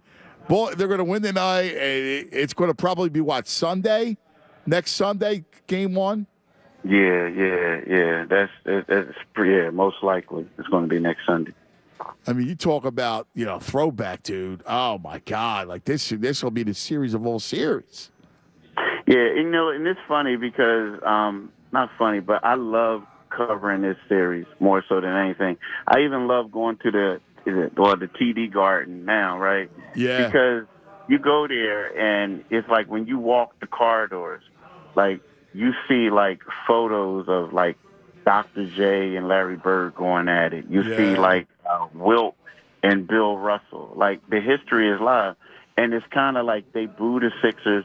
And when they come to Philly, they do the same thing to Boston. It's kind of like it's a real rivalry. You know what I mean? Like, two cities close in proximity with a long-standing rivalry. And I like it. I mean, it's nothing like it. It's kind of like it's one of those things where you say to yourself, they should have to play each other in the playoffs every year. Now, of course, you want the Sixers to fare better, right, than what they have been in the past. But it's only right for the 76ers. If they're going to win a championship, they have to go through Boston. That's what you do. I agree. You go through certain teams, and we'll see if they can get it done. Look, this is we're talking about. This is two old American cities. It's Quakers and Puritans. This is the ultimate sports rivalry. And I was saying earlier, I mean, this is a collision that they've been on. And, the only question is, who's the comet and who is Earth? That's it. That's the story, man. Yeah, it's going to be fun. It's going to be fun. All right. Well, then no injury news. Everybody seems to be escaping okay from that thing last night that they called a game. Everybody's fine for now. Everybody's fine. So, we'll see. And plus, it's the playoffs. Like, I honestly believe that these guys do not want to go. They don't want to play Monday in Philadelphia. So it's one of those things where, hey, look, man, you're going to play. We're going to do what we got to do. If you are a little bruised up, and then, we'll have a week to rest up for Boston. Yeah, I'll tell you one thing. The one thing in this series that I'm taking, besides Maxey, too, is Tobias is balling out. Tobias playing good ball. And that move where they kind of flip him and Tucker, I think really helped Tobias a lot. He looks way more active, way more involved, especially when they're collapsing on Embiid. Yeah, I agree 100%. Tobias does look good. And it's funny because, I asked him a question. I said, Tobias, it seems like you're more locked in. Oh, no, I'm not locked in. I'm not more locked in. I'm always locked in. It's like I'm just getting more opportunities. But the one thing, even though he may not say he's more locked in, I will say this. He's been more aggressive when he gets the basketball. In the past, Tobias would get it, and then he would swing it, or he would take a little while to realize what he wanted to do. It just seems like in this series, he's getting the ball and he's being more downhill. We see Tobias attacking the rim more as opposed to just settling for that jumper, things like that. And when you look at it, as a fourth option, if he's going, that means the team is playing extremely well. Everything's working well for him. So, he's going to have to be the X factor. Him and Maxey are going to have to be the X factors moving forward. But if Tobias is doing well, then the Sixers are really playing to their potential. Yeah, I'm with you. Hey, Keith, great stuff, man. Thanks for hanging as always, buddy. Thanks for having me, guys. Appreciate it, All right, my brother. Peace. There he is, Keith Pompey on the Comcast Business Hotline. It's just weird, Tunis. Like I keep going back to that, but the big moment that we take out of last night is the growth of Maxey. Yeah, he took another step forward and getting fired up like that and getting hot like that before a series with Boston against a team that he struggled against. That's huge. He's heating up now, and that you've needed to see that the last two games. Now, real quick, Ant, some major NFL news. I just saw it. I was going to bring it up but to you. I'm trying to figure out why it's only 6. 5, right? It's a very 5 players suspended. Jameson Williams got suspended 6 games. Okay, so Ian Rappaport tweeted this. The NFL suspended 5 players, including Jameson Williams of the Lions, who's really good, for violations of the NFL gambling policy. Now, also from the Lions, C.J. Moore, Quintez Cephas, and Shaka Tony from the Commanders suspended indefinitely. Wow, that's amazing, man. Williams and Detroit Stanley Berryhill suspended 6 games. But I don't know why. So Pelissaro put out the gambling policy, which is annually reviewed with all NFL personnel, including players, prohibits anyone in the NFL from engaging in any form of gambling in any club or league facility or venue, including the practice facility. So does this mean he was doing it at his house? And so it's 6 games, whereas Calvin Ridley was doing it with the team last year. And Who knows? 16? I mean, here's the problem. Like, when you get in bed, and they got in bed with gambling, and it becomes that pervasive and out in the open, what's, I don't know how you police with players, and especially nowadays with, when you're talking about props and all kinds of things. Yeah. I mean, who knows? And I quickly read... Especially when you're privy to game plans. Right. Well, yeah, and that's the big thing. I quickly read a story. Devontae Adams actually partnered this offseason with a sports book, and he's going to be, doing advertising for them. How's that possible? I don't know. But Michael Jordan's partnered with a sports book, and he's the owner of... Yeah. Yeah, I mean, who knows? Team, right? Yeah. It's wild. Fine line, man. It is. 610-632-0975. Let's open the phone lines back up. And let's talk about the young Tyrese Maxey. Man, that was amazing. We're live at the Parks Racing Sportsbook, Chickies and Pete's in Malvern. Let's talk about the Bet Parks app. And yeah, like we said, you can play all the props you want. As long as you're not in the NFL, you're good to go, man. As long as you're a layperson and not involved inside the NFL, you're good. Check it all out. All the props that you want, the same game parlays. We were talking about some of the NBA games tonight. I had the big brain on Brad. It was Cousins Corner. We were talking about it last night. The NHL is just all dogs. So you might want to check out all that stuff going on. And, of course, baseball. Phil's got to get it going tonight, right? After getting kind of goose-egged by that, Ham and Egger. They got to get the bats going tonight.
Maxey with a steal. 3-on-1. Maxey drives it, puts it up, slam. Tie game.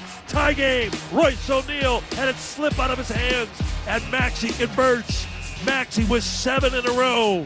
The Sixers and Nets are tied at 96. I'll tell you, man, it was a crazy one last night, an absolute crazy one. But again, we saw Maxey blossom. We saw Maxey blossom into, he took charge, and that's what I'm curious about.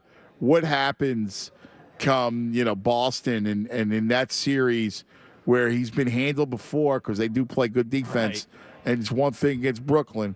But, man, I tell you, I mean, we love him. We did this once before, but it's worth kind of discussing again. Has there been a player, and how many players are out there, that is universally loved? Like, Embiid's not. Right? Harden's not. You go through it. Jalen is close, but he's close, but they're still. Look, I mean, I know you shouldn't pay too much attention to Twitter, but when that contract came out, there were a lot of Eagles fans. Oh, they paid him too much money, 1 year. Like, I think there's people that are still suspect about Jalen Hurts, whereas Tyrese Maxey can do no wrong. But Hurts, I think you're right, is close to being another one. Bryce Harper, I think, has got to be considered. Number 5 will always love you. Harper has unconditional love. Yeah. I mean, ever since. I agree. I remember when he signed the big contract, good. People were like, oh, it's a lot of money for baseball. But No, ever since you've seen the contracts and then, people have gotten to know him. Yeah. And they've gone to really fall in love with him. I agree with that. Now, by the way, speaking of Harper, so Matt Gell wrote a story about Harper's return, and he mentioned the date May 5th against the Red Sox, which would only be 163 days since he underwent Tommy John. Oh, my God. So he has a story. It says the study, which was written by a team of orthopedists and athletic trainers, reviewed 168 Tommy John surgeries on a position player from 1984 to 2015. The quickest return was 154 days. Harper might come back in 163. That's incredible. I mean, that's just absolutely incredible. But, yeah, Harper, Jalen, and Maxey. Yeah. They'll be on the Flyers. That's incredible. I mean, what he did last night, and he just makes you smile.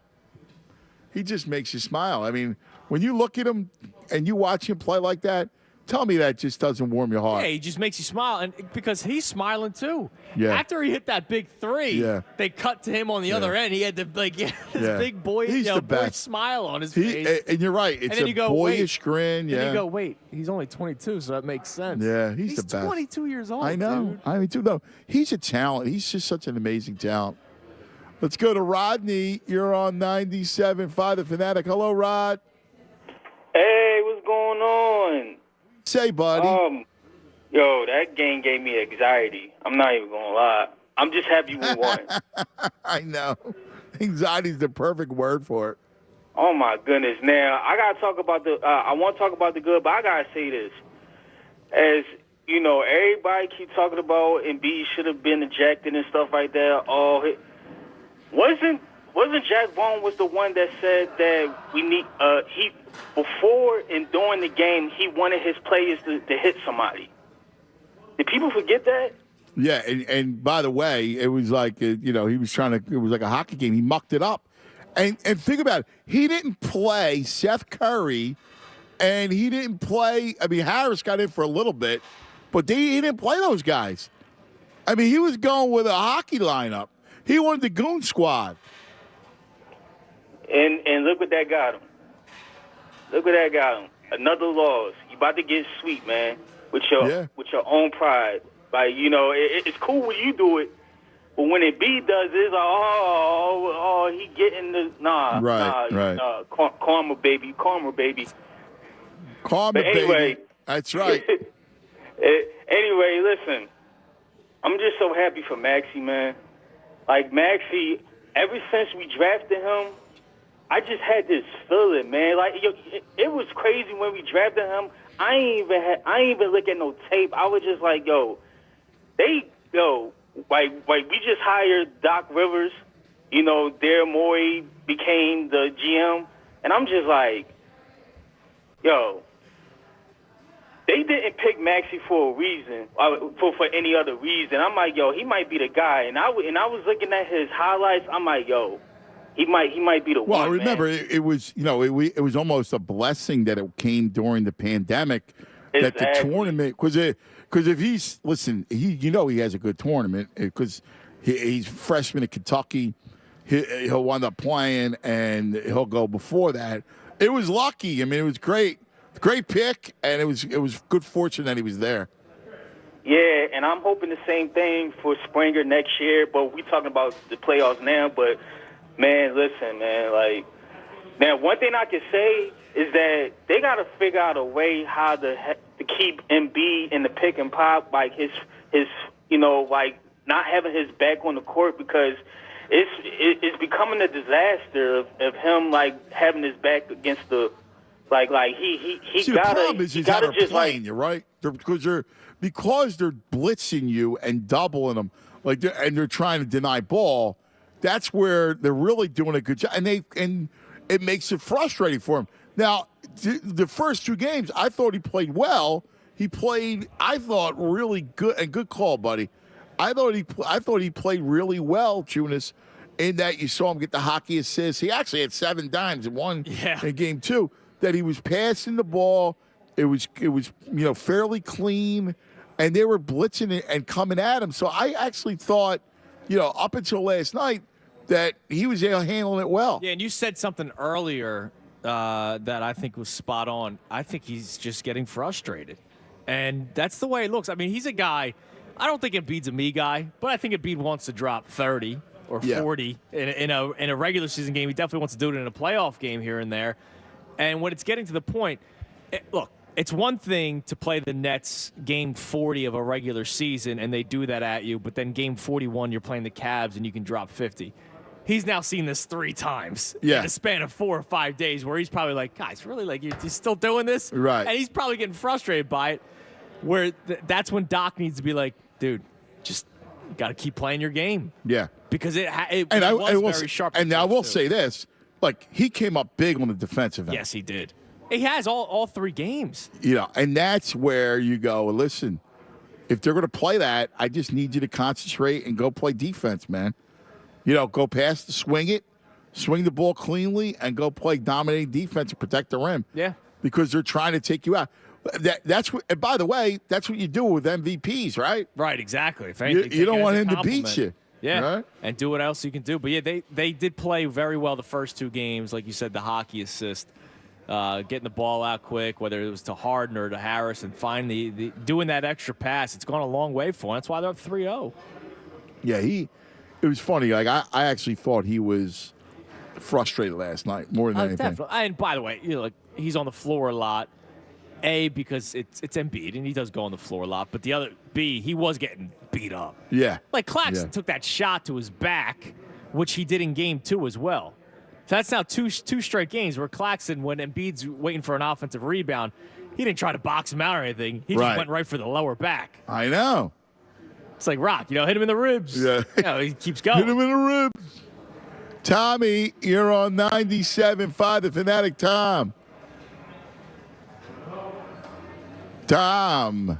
Hi, so I spoke to Tony Romo, and he would like to know how he can return his birthday present. No, but seriously, I watched the slow-mo on the James Harden ejection, and his elbow hit nowhere near O'Neal's groin.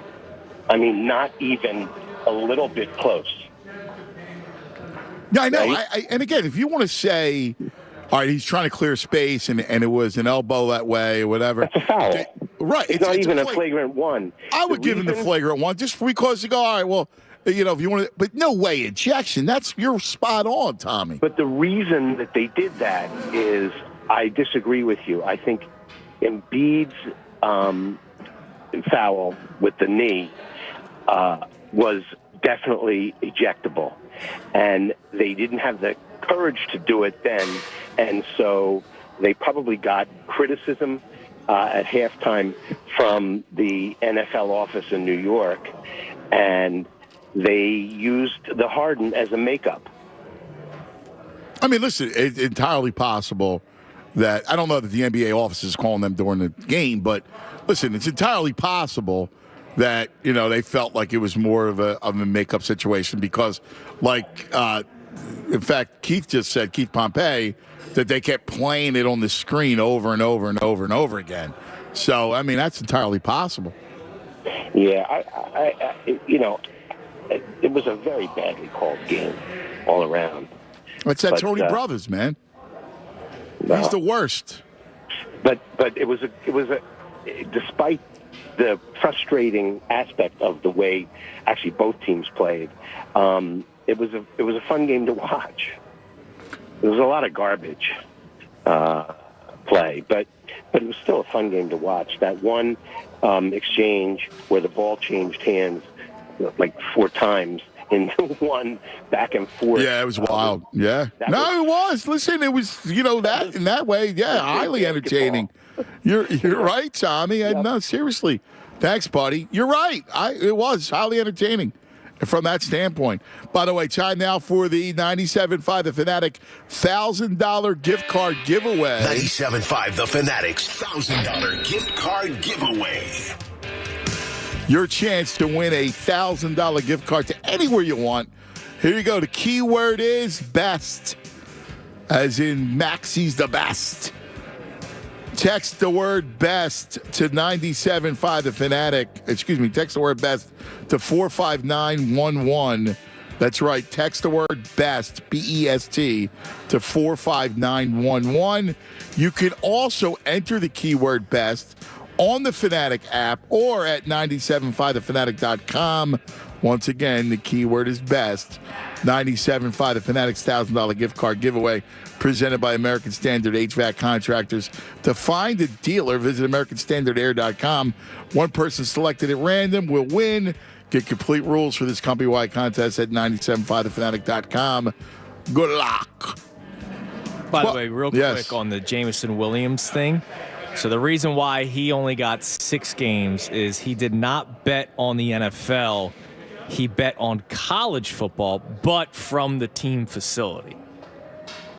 So he was at the team facility. He had to get one in. He saw a line that he liked. He's probably bored, and he's sitting there, and they're talking about a game. Yeah. And, let's go bet Alabama or Georgia or whatever. Right. And so he did that. That's why it's a 6-game suspension. The other guys bet on the NFL, which is why they got full seasons. Are you serious? What are you here's doing? The thing. So 2 things. One, you just saw Calvin Ridley get suspended for a year doing it. You don't think their eyes are open now, looking out for other guys? 2, Anthony, let me do something real quick. I can open up my phone, and I can click on this app called Venmo. And I could go, let me Venmo my buddy Jimmy $10. Hey, Jimmy, can you bet on the Sixers for me? Put $10 down. Why can't you just do that? I know. I don't know. Like, if you need to bet that bad. I know. I don't know. I'm sure Calvin Ridley had a friend that he could have Venmo'd. Yeah. I'm sure Jameson Williams is a buddy that he can Venmo. And they make the bet for you. Like, it probably happens all the time. But you're doing it from your own personal account. Like, what are you doing?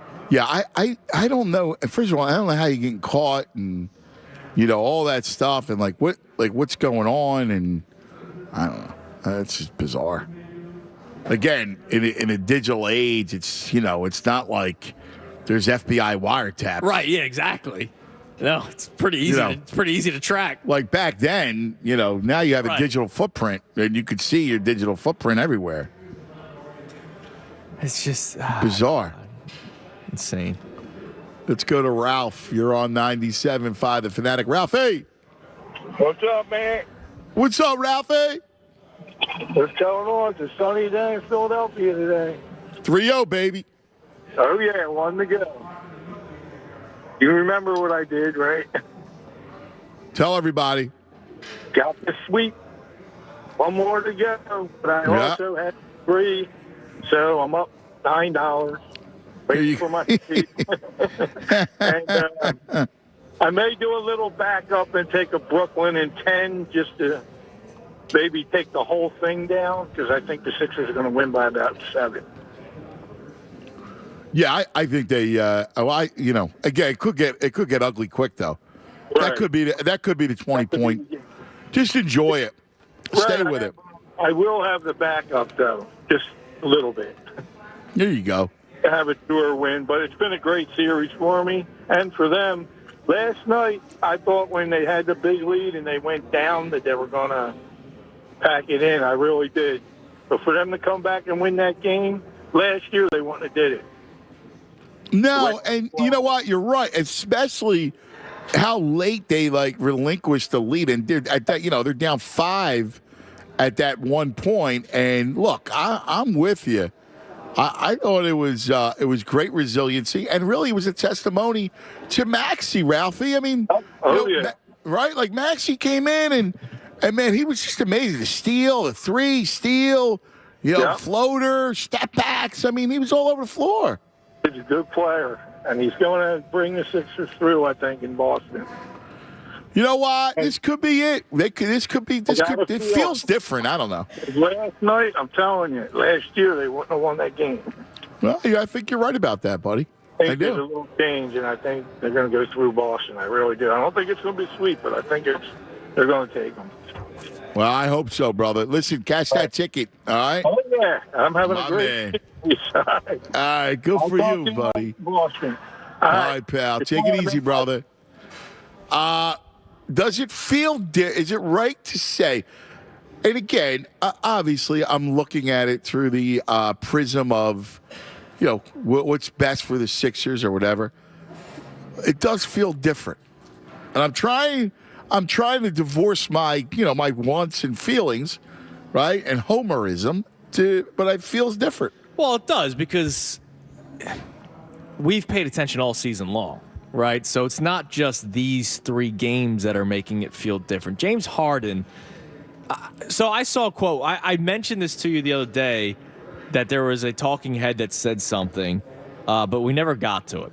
Colin Cowherd the other day said that James Harden is now just a glorified role player, right?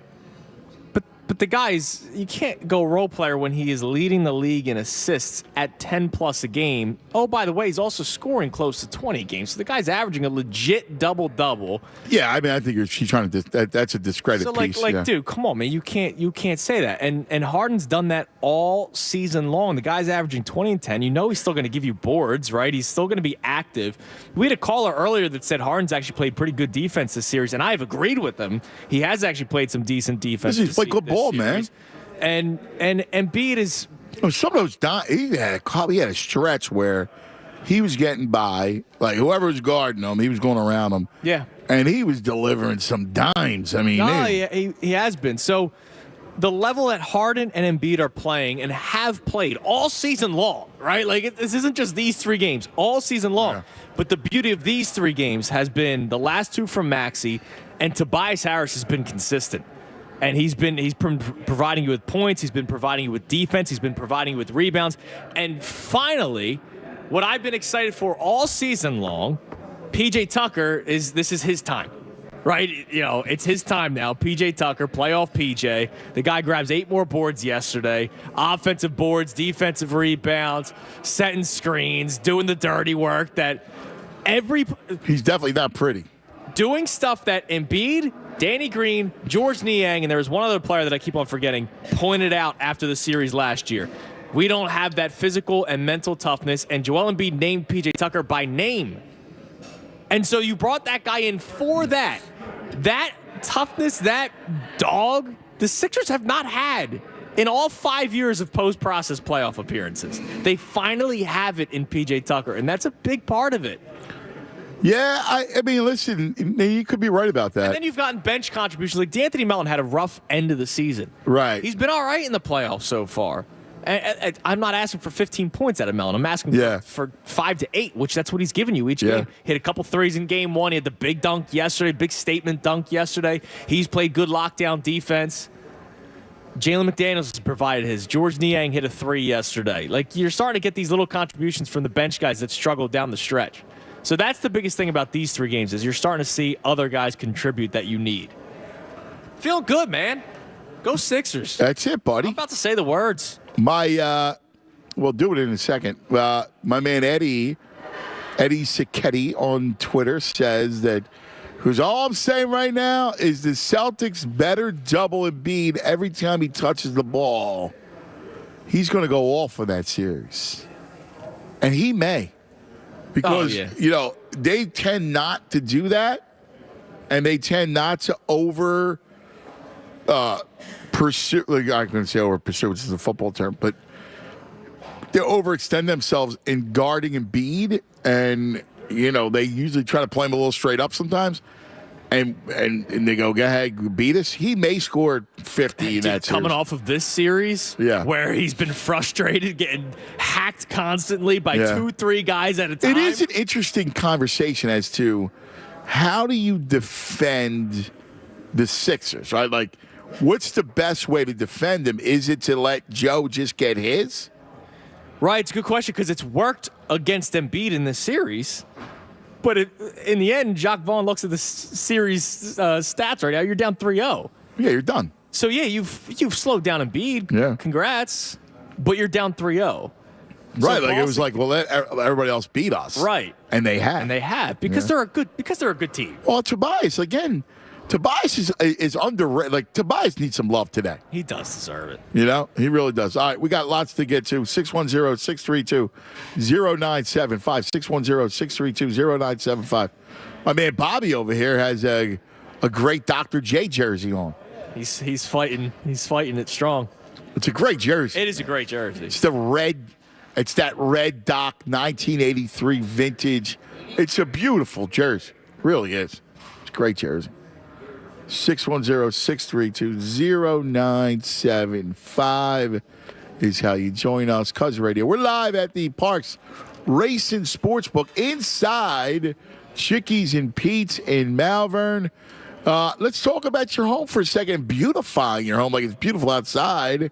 Everything's in bloom. Let's make your home in bloom with Colonial Marble and Granite. Listen, they got all kinds of great sales deals going on right now, like a fully installed granite countertop for just $19.99, up to 40 square feet. How about an all-in kitchen for $69.99? That includes countertops, cabinetry, sink, and faucet package.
Have a whole draft preview that's just awesome.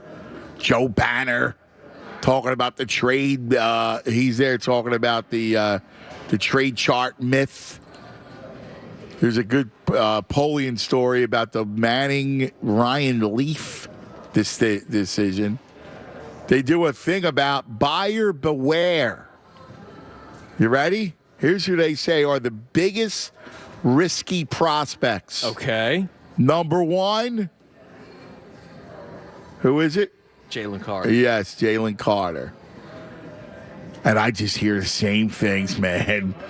I mean, I've been pretty clear. I don't want him. And I said to you a couple weeks ago, I hope he is picked 1 through 9. I know. So that I don't even have to worry about if the Eagles draft him, reacting. If the Eagles pass on him, reacting. Right? Like, I know I'm kind of hoping that he's selected 1 through 9. The Bears, right? The Bears are a big one at pick 9. And if they draft him, then I go, okay, and then don't even have to worry about it. The problem is he's so good. And the people wonder about, his maturity. I know. And that's where it comes down to. I told you the other day, there was a video that came out a couple weeks after everything that went down. There was a cop that pulled him over. Uh-huh. And the cop recognized who he was. This was before the incident. And so this was totally unrelated. And he let him off the hook and basically said, I don't want to make headlines. You guys got a big game this weekend. Yeah. And somebody leaked the body cam footage. So it's not the first time that Carter's been, caught. Yeah. Now, look, I was a kid once and I drove over the speed limit. Yeah. Right? So, but what happened where lives were taken, and we still don't really know the full story to it, I'd hesitate. Number 2, the second riskiest prospect, Bijan. Now I'm going to read you the snippet. Obviously, Jalen Carter is all the stuff that we talked about. But Bijan, they say, is risk because he makes this list because of his position. There are several examples of teams that took running backs high in the draft. Cowboys took Elliott at 4, right? And they just released him. The Rams took Todd Gurley at 10. He helped them get to the Super Bowl, but then his health began to falter. And he was a top 10 running back, but then he just fell off the earth. The Giants picked Barkley 2nd overall. If a team committed to running the ball and helping its quarterback, a player like Robinson is invaluable. Philadelphia at 10 also would be a logical landing spot for him because running the ball is vital to the Eagles' offense. They have a great offensive line. Robinson is a threat in the passing game. Another location that makes sense is the Bears because they have Khalil Herbert and just signed Dante Foreman, but they need a more talented player. So they go into that situation. And then they bring up what Pacheco was in Kansas City. Look at the team they defeated in the Super Bowl. The Eagles, Miles Sanders was a 2nd-round pick. Kenneth Gainwell was a 5th-round pick. Boston Scott was a 6th-rounder. Because they make the case that, Pacheco was a 7th-round pick. Edwards-Helaire was a 1st-round pick for them in 2020. Right, and Pacheco's their lead guy. Exactly. So the one thing I'll say, look, I can agree that it's a risk to take a running back that early on because of the second contract nature and all that stuff. But they brought up Zeke and Saquon and Gurley. Those 3 guys were drafted to be focal points of the offense. Whereas so I would say, 28 teams, it might be a risk. But the Eagles, it's not a risk. Because the Eagles, he wouldn't be... You're not drafting him to change your franchise. Saquon Barkley was, all right, we're going to build around Barkley. Yeah. Zeke was, we're going to build around Ezekiel Elliott. You're not building around Bijan Robinson. Yeah. Because you already have Hurts and everything that he could do. A.J. Brown, Dallas Goedert, Devontae Smith. So Bijan, you draft him to just add him to this incredible talent that you have. So they're right when they say, look at some of the other teams that have drafted running backs high and how it hurt them down the road. But the Eagles, they're a different. They're an exception because they have 2 first-round picks, and one of them's a top 10 pick that they got via trade, and they were just at the Super Bowl. So it would still make sense for the Eagles to draft him. I just don't want him at 10. That's it. Emmanuel Forbes, who's the corner for Mississippi State, is another one. He's an exceptional player. If he didn't weigh 166 pounds at the combine, he would be in the first round all day. Forbes made 14 interceptions. A lot of people love him. Yeah. Returned 6 for touchdowns. In high school, he had 7 returns for touchdowns. He has a track record of finding the end zone. The risk is obvious. Will a team take a 166-pound outside corner? He's not a nickel or slot corner, and can he hold up on the outside? So that's him, and then the other guy is Blake Freeland, who's a tackle from BYU. He blew away the offensive tackle competition at the combine with his athletic and agility testing. He comes from an athletic family. Both parents were athletes at BYU. His father was a linebacker for the football team. His mom played for the basketball team. Concern around Freeland's game entered the picture at the Senior Bowl because he didn't have a good week. His tape was good, but he had a tough week in Mobile against similar competition, and it's hard to get that out of your head. How far do you value Freeland's combine performance, where he was terrific, versus Senior Bowl week when he didn't look good? That's interesting. Okay. So that's kind of where we're at. Okay. You know, those are good. I'll give you more nuggets and more draft stuff in a little bit. Yeah, I'm a Nuggetsman. 610-632-0975. Just giving you a little draft to go with our Sixers. What a day. Nikki, you're on 97.5 The Fanatic. Nikki! Gentlemen, man, I got a whole slate of stuff to cover this week, man. Your phone line's been packed. I've been left hanging. So it's like an Uncle Frank call. I'm going to try not to meander as much. First of all, listen, Doc. First of all, I didn't realize we lived in a country where the Supreme Court sports judge was just one guy. I didn't know his name was Czar Joey. I thought it was seven judges to make the final vote. He's the Chief Justice. He has final say.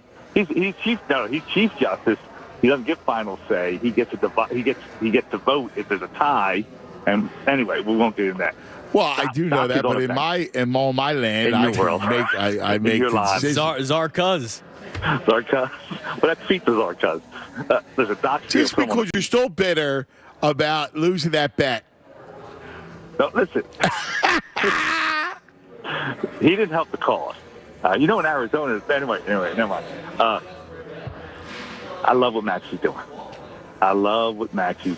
I love how he just took over the game yesterday, where he just decided, okay, Joel's kind of struggling for many reasons. The offense is struggling.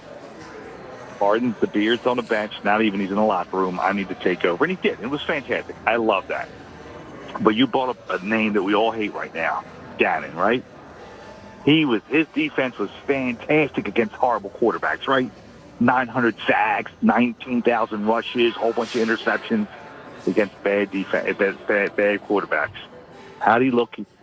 But we knew what the stats were against really, really good quarterbacks. And I think that's what it's Jackson. Oh, that's what we're going to see from Maxey, man. Listen, Nikki, you're actually going to compare the young Tyrese and his success against Brooklyn with Boston looming to Gannon. Now, who would you have more faith in? Well, listen, I have much more faith in Maxey because his slate is so young and unimpressionable at the moment. But I can't get those games out of my mind.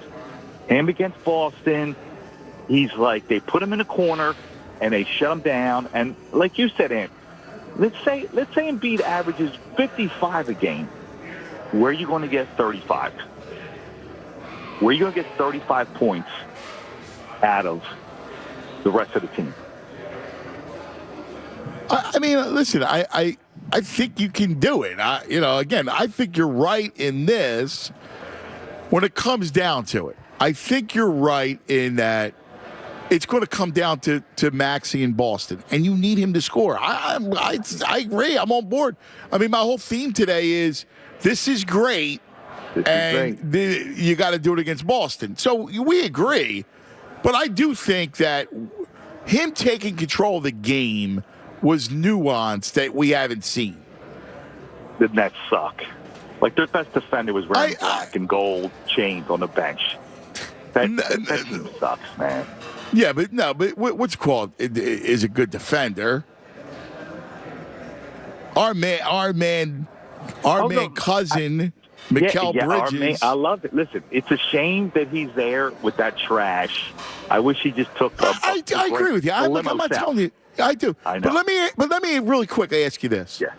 I mean, I completely agree. But when you see him call his own number and take control of the game, and he did. He took control of the game last night. That's nuance that you haven't seen. I don't care if it's against the Brooklyn Nets. Mentally, he was like, I'm taking over, and he kind of knew he could. Against Boston, it seems like he tries, and they just beat him. They just wear him down. All right, well, let me say it. It's not the playoffs. Tunis, these Phils, man. All right, I don't want to be a freak. What got into you today, brother? Somebody peed your wine? I need a gin or tequila soon, man. Oh, my God. Your wine turned sour. My God. Put it on some lettuce and smile. Peace, fellas. Have a good weekend. See you, buddy. Bye-bye. Oh, man. Nicky, man. Yeah, it's a rough day for him, man. Man, if it starts off, first of all, taking a shot at Cousin Joey, which will never get you anywhere on this show. No, of course not. Second, you start hitting me with you're comparing Gannon and Gannon's false messiah defense with Maxey. Yeah, you can't give me that. I mean, that's a bad. Listen, I understand how you were trying to draw the parallels, but you're bending yourself in a pretzel. That 3 hits yesterday to give him the lead was contested, fade away. I don't care if it's the worst player in the NBA. If the guy's almost 7 feet tall and has a hand in Tyrese Maxey's face, it's still a tough shot to make, and he made it on a big stage. Yeah, dude. On the road. Yes, with I no agree. Harden. Like, it's not like there was, they're triple teaming Embiid, so it's the Maxey show. Yes. Are you kidding me? Oh my God. My boy Brian hits me with this. Look at this. Pre-game Julius Irving. Julius. Like jealous. Look at that. Look at that. People are out of their minds. Oh, did you see what it is? Yeah, it's a cannabis. Yeah, nice. Julius Irving. Where'd you get it, bro? Oh, I see exactly the location. I'll be there. Brian got it yesterday. That was his pregame. Let's go to Seth. You're on 97.5 The Fanatic. Hello, Seth. Hey, what's up, cuz? What's happening, Seth? How y'all doing? Tunis, how you Good, doing? buddy. What's up, man? Listen, I just wanted to talk about one of the biggest differences between what Embiid did and what Draymond did. Because everybody's talking about Embiid versus Harden, the fouls. And then the national media is comparing Embiid and Draymond. Because we just witnessed an NFL player literally do a routine tackle and then pass out on the field due to something that had to do with his cardiovascular system. And you stop this man in his chest where his ribcage is that protects his cardiovascular system. Yeah. You understand what I'm saying? That's different than you disrespecting me and stepping over me. And to be honest, I don't even think the guy was trying to grab Draymond's head. I think he was really just trying to protect his face. Yeah. But anyway, Draymond's leg gets caught up. You get suspended for that game. Harden, we're not even going to talk about. You already know what that is. That was just ridiculous. That was a makeup call, whatever. But with Embiid, I'm going to react that way. You're disrespecting me. You know, and the funny thing, cuz, I can, if I punch you and push you, you can tell the difference when it comes to my hand. But when it comes to my feet, there's a difference. And I think. Oh, a stomp? Yeah. But whereas, like, flicking your foot out compared to a stomp. Get you away from me? Exactly. Yes, I agree with you. Away from me. Yep.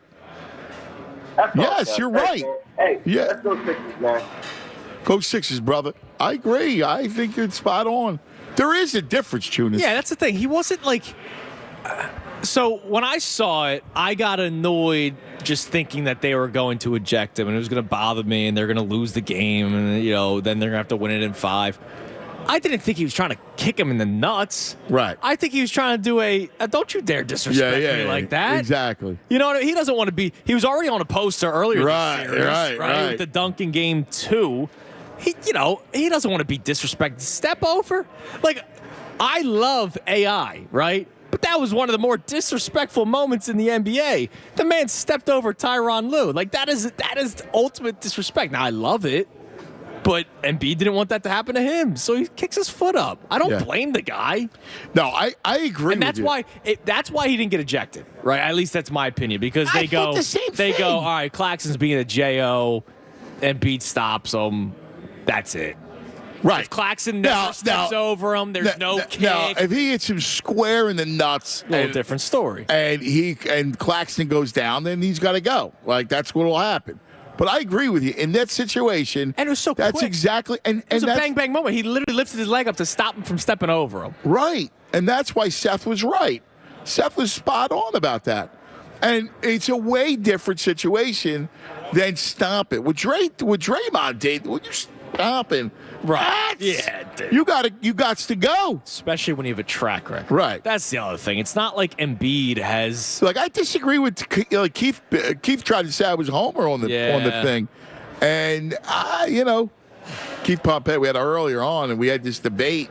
But I got to tell you, I just didn't see it. Like, Draymond's got a track record. He's like, Joe's got to go. I'm like, I didn't think that at all. And they were showing, I guess, and they were showing it constantly up on the big screen. All right, well, still, I go, I'm sorry. Yeah, it shouldn't have been a flagrant 2. And by the way, I'm not big on just throwing guys out willy-nilly. Right. Like, it's the playoffs. You got to allow. Be some emotion. There has to be latitude. Right, exactly. Especially, and this is the thing that was, look at the way Brooklyn was trying to play. And I go back to what Jock Vaughn was doing.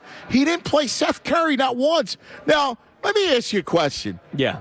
Now, I'm not telling you Seth Curry is going to drop 30 or 20 or like what he was. But as a role player against the Sixers, who do not play great defense on the perimeter, why wouldn't you play Seth Curry? By the way, Seth Curry is still one of the purest in terms of three-point shooting percentage in the history of the NBA. And he's back home on their rims. Right, exactly. No, it makes no sense to me. He's And then he put Joe Harris in for one stretch. And by the way, thank God, because he missed 3 wide open threes. Yeah. The Seth Curry thing is amazing to me because, like you said, he's a guy that can hit a 3 against a team that isn't really good at defending the 3. And he's a pure 3-point shooter and has been his entire career. And he's not even getting minutes. Dude, that was weird. They just completely shut his minutes down. I don't understand that. Naeem, you're on 97.5 The Fanatic. Naeem. Hey, what's up, Tunis?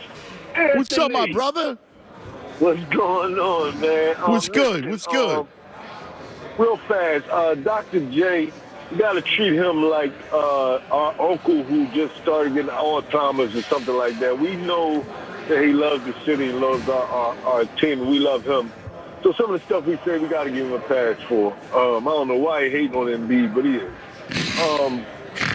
Let's just give him the family love. Give him the family discount. Yeah, give him some love. Yeah. He deserves it.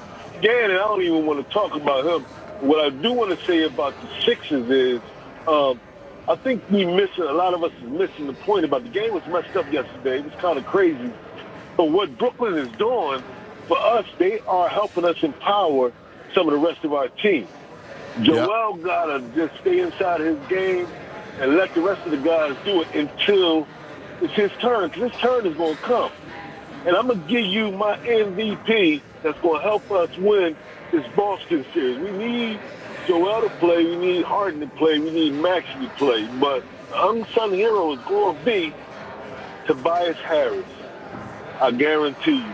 If they start focusing on him a little bit more, let him put some pressure on Tatum or Brown or whatever, whoever's playing him on defense, I think he's going to be the key for us to win that series. Yeah, listen, I hear you, and the fact that they've swapped him in that dunker spot, it's giving him life. It's giving him more opportunity. I think you're right. I do. I think Tobias is a big piece, and again, if you can get Maxey off. And I'm curious how Boston's going to play it, because if Boston plays Joel straight up, that'll be interesting, because he could drop 40 a game. And no question, Joel's going to get his, because first and foremost, neither one of those good guys can play, and they like to play straight up. And one of the ways that you stop an offensive player from being so productive is you make him work on the defensive end. So we got to get Tobias in the game to put some pressure on Tatum. Or make him play some defense. Maybe because you remember in those games against Boston, right? And think about Naeem, those games against Boston, Tobias was just sitting in the corner, not moving, right? And then he would take a couple open threes and you miss one, whatever. He wasn't active, and you got him too far from the basket. I'm with you, because now all of a sudden Tatum sits out there and they don't have to work, to your point. And resting, right. He ain't doing nothing. He resting. So then when he go down the offensive end, he got all his energy.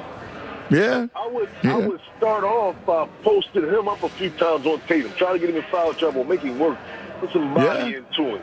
And Tobias is strong enough to do that. And he likes to score. If you put him in that position, he will score. He will go at the basket. He will shoot a jump shot. He'll make somebody work. Like, we definitely need our top three, our big three. We need our big three. I think you're spot on, brother. Spot on. Naeem, you nailed it. That's good. Listen, I do feel, do you feel it? Because I feel it. I don't. I'm hoping. I do think it's going to be different. I'm so sick of these pessimistic Philadelphia fans. I don't know what to do. Like, this is not the Sixers team from before, right? Right. Like, it's a whole new year. They feel what we feel about Boston, so they going in there to win. Like, we're not going in there to just be playing around, just be conceding. We're from Philadelphia. We want to win. Man, God bless you, man. God, I need you. I need you next week. You know that, when we got the series coming up. So I need you. Be there every day, man. Every day. Thanks, Naeem. Man, you're the man, babe. Have a great weekend, brother. Appreciate it. See you, pal. I mean, he's spot on. We're from Philadelphia, and we fight. No, he's right on. That's right. That's it. Do me a favor, Maddie. The computer's not working, so shocker. You're gonna have to help out on the sunrise today. Yeah, we had a rough day today, tech-wise. We've been out tech-wise. The tech has killed us today. What's up, buddy? I love that shit. Do you like that T-shirt? It's a good shirt. Man, what's your name? Austin. Where'd you go, Austin? Go Sixers. I love it, buddy. You from around here? Nice. Here we go. Go Sixers. Give me a Go Sixers, buddy. Go Sixers. Yeah. My man. Good job, Austin. Way to go, buddy. Attaboy. 610-632-0975. 610-632-0975. Cuz Radio. Choo-choo-choonis. Right here, 97.5 The Fanatic. Will come back. We got a big hour ahead.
best Eagles talk in Philadelphia. 97.5 The Fanatic. All right, 12:51 across the Delaware Valley. Beautiful Friday. Tune is gorgeous as we are live at the Parks Racing Sportsbook inside Chickies and Pete's. It's magnificent. Yes, I'm very excited. Fridays, Anthony, have become the mowing the lawn day. Yes. So what I'm doing is, because Coop's at the daycare, I will be able to get home, mow the lawn before I pick him up, and then he and I will sit outside in the freshly mowed grass. Yeah. And I'll probably have a beer at 10 and enjoy it. Yeah, you should. No, it's what a day. Like this is magnificent. This is day. the tease to summer, man. And tomorrow's now nice. All week long, tomorrow was supposed to rain. Oh, really? And now all of a sudden it's going to be 70s. I think it's going to be partly cloudy or partly sunny or cloudy in general, but it's going to be in the 70s tomorrow.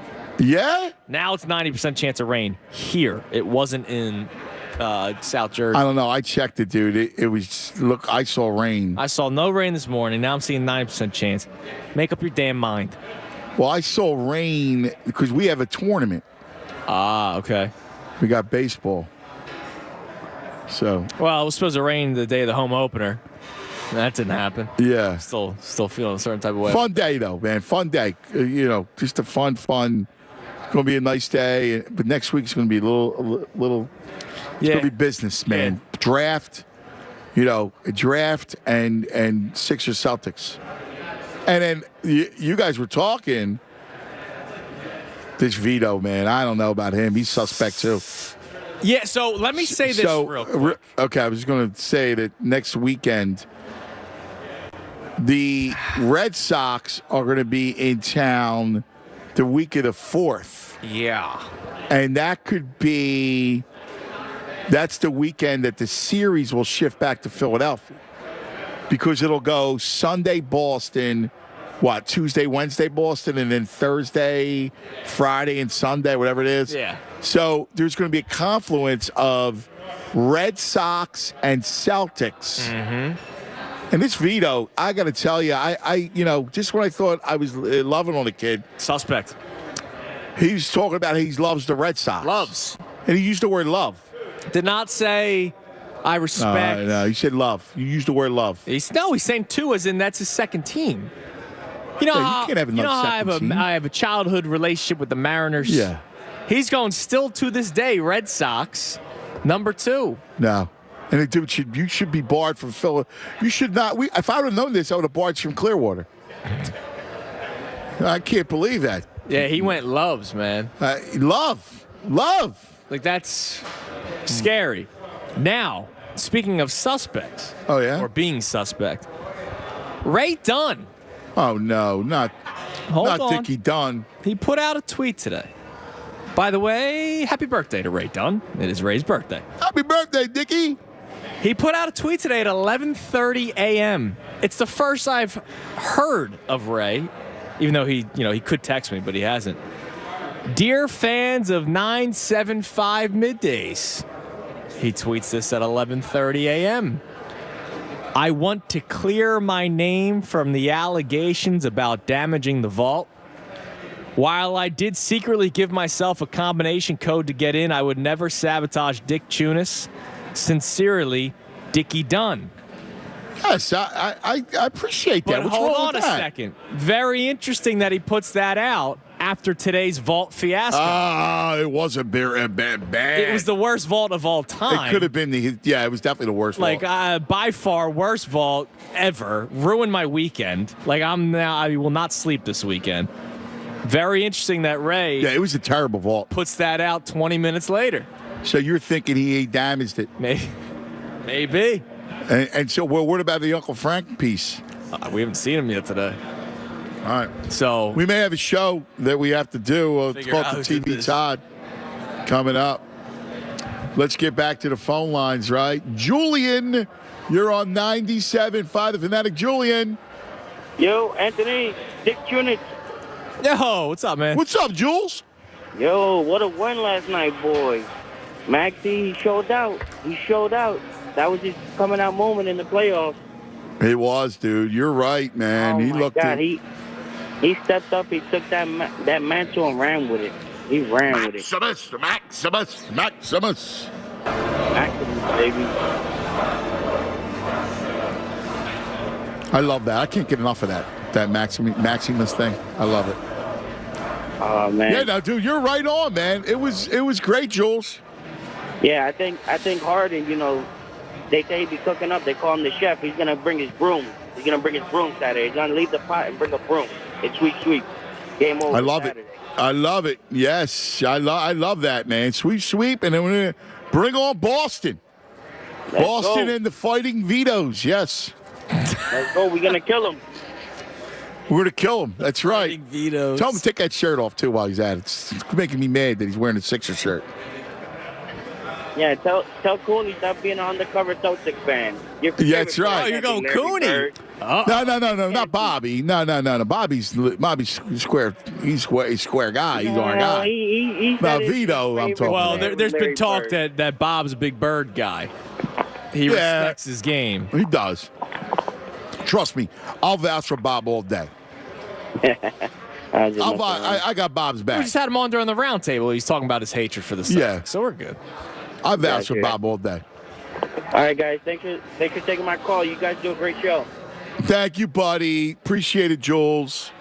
Take it easy. Thanks, man. Let's go to Elias. You're on 97.5 The Fanatic. Elias. Hello, Elias. Elias Sports. He's not around. How about Chucky? Chucky. Hey, what's up, cuz? What's up, Chucky? Hey, I'm on a Bluetooth in a store picking up medicine for my family. Can you hear me okay? I got you good. Thanks, pal. All right, great. So I actually tried calling you last night. You were on Cuz's Corner. You were talking about Mikal Bridges and that trade we made. Well, I got a scoop for you. So I know you're a process truster. I remember listening to you back in the day when Sam Hinkie. I love the process, yes. My man. So my boys over at the Rights for Ricky Sanchez, they had Adam Lefko on from TNT Sports last Saturday. Okay. He was talking to Jay Wright during the NCAA tournament. He said, hey, Jay, how come we never get on you going over guys? He's going down the list of all the different guys. And he says, let me tell you, all the coaching staff, Brett Brown, front office, they all wanted to keep Mikal. It was ownership that wanted to get a project. It wasn't even about the draft pick necessarily, but they wanted to get a project to kind of, the word he used was to give them some runway. So asset? They wanted more asset? Is that it? They wanted more runway. They wanted a project rather than a player. Yeah. Than a player. The word Adam used was the ownership wanted more runway. We killed Brett Brown all the time. Brett had our back. Brett knew what he was doing. Again, the commander devil, Scott Harris, is I don't know, dude. I got to tell you, I don't know that, Chucky. Listen, and I love the Rights to Ricky. It's awesome, and they do a great job. But I got to tell you, I hear conflicting stories, and I'm pretty close to the situation. Oh, I'm sure you are, cuz I'm just telling you what I heard from and it wasn't just the Ricky guys. It was Adam Lefko from TNT Sports. No, I know. I know. And listen, maybe. I mean, maybe. And listen. It would fit one situation, which is the idea of runway. I could see it. I could see that. I could also see the idea of assets, because assets is a big catchphrase. So brother, I'm with you. I mean, it's possible, but I did hear that Brett was they liked the Zaire piece a lot. Zaire. Yeah. Zaire. Yeah. And the Miami unprotected pick was the linchpin to the deal. Zaire, we don't know what he would have been. He got a rough deal. That kid almost died from that allergy. Yeah. But real quick, cuz, before you let me go, I just have one mental bonding point with you.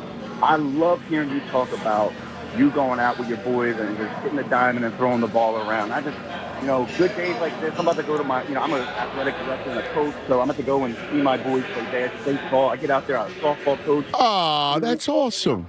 Getting out on the diamond every day. Where you at, buddy? Where did you coach at? I'm the athletic director at Sankofa Freedom Academy. Fantastic, man. That's awesome. Love it. That's beautiful. I'm a big believer in it, man. Sports kids, man, it's a must. Boys and girls in sports, man. They got to play it. Love it, Chucky. Appreciate it. All right, it's 1 o'clock. You know what that's time for? Just Vito. It's got to get. Can you get him away from me? Can you get him to switch sides?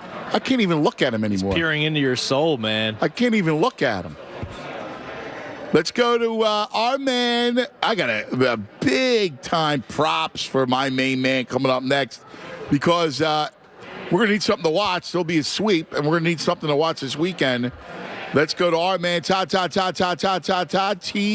Todd. Hello. Hello, Cousin Tunis. Happy Sweet Eve. That's right. What do you say there, Todd? What's up, my brother? Yeah, buddy. Fun I got to game give you last props. night, huh? Yeah, it was a great game. It wasn't great basketball, but it was highly entertaining. Total drama. Lots of drama, but we come away with the win. That's all that matters. And you are a drama man. And let me just give you your flowers for a second. Because Todd told me about a show called The Good Mothers. And it's on Hulu. It's an Italian drama about the 'Ndrangheta, which is like a mafia clan in Calabria. And it's just incredible. Hey, Todd, you turned me on the way. Dude, amazing, dude. Amazing. Yeah, that show's been winning a bunch of awards. And you may recall, Cuz, I said that was my Cuz pick of the week. You did. I love it. Yeah. So well I knew done, that buddy. was right up your alley. So tell me now, what do we got? What's on tap this weekend? Well, listen, this is I can't recall another time where so many quality television series were either in their final season or just wrapping up. I mean, it truly is amazing. From, we talked about Ted Lasso, we talked about Succession, Barry on HBO with Bill Hader. Brilliant drama about a hitman who tries to, move beyond and become an actor. That started this week in its final season. Oh, really? How many seasons is that show? That is 3 seasons, and when I tell you, Cuz, one of the most well-written and well-acted television series out there, I put it in my top 5 over the last couple of years. Wow, that's high praise. But here I got to come back to another series that you've heard me privately talk about, but I have to give it its props. It just ended last night, so your listeners can watch all 5 seasons on FX or Hulu. It's a show called Snowfall, and I cannot rave about this series enough. It is an incredible series. The creator is John Singleton, who did Boys in the Hood, Higher Learning, and this series starts out in 1983, and it basically tells you and explores how crack cocaine was introduced in Los Angeles by the CIA, who was using it to sort of do an off-book operation to fund the Nicaraguan Contras. It's incredible because it takes you through how crack cocaine was introduced in the United States, obviously the damage it's done to lives and families, how the government was involved. And when I tell you these 5 seasons were the most intense ride I have had in years, I can't say enough about it. It ended last night. Last night was the final episode, and your listeners have got to watch this show. Yeah, I have to watch it. I have to watch the show. I saw a movie. Let me ask you a question. There was a movie, I think it was Jeremy Renner was the star of it. And he plays a reporter from the San Jose Mercury News. And he uncovers this thing about crack and L.A. and the Contras, and it's years later. And it's just an amazing movie. And it kind of was a little movie that got kind of. You remember what I'm talking about? It does. Yeah. It was called Kill the Messenger.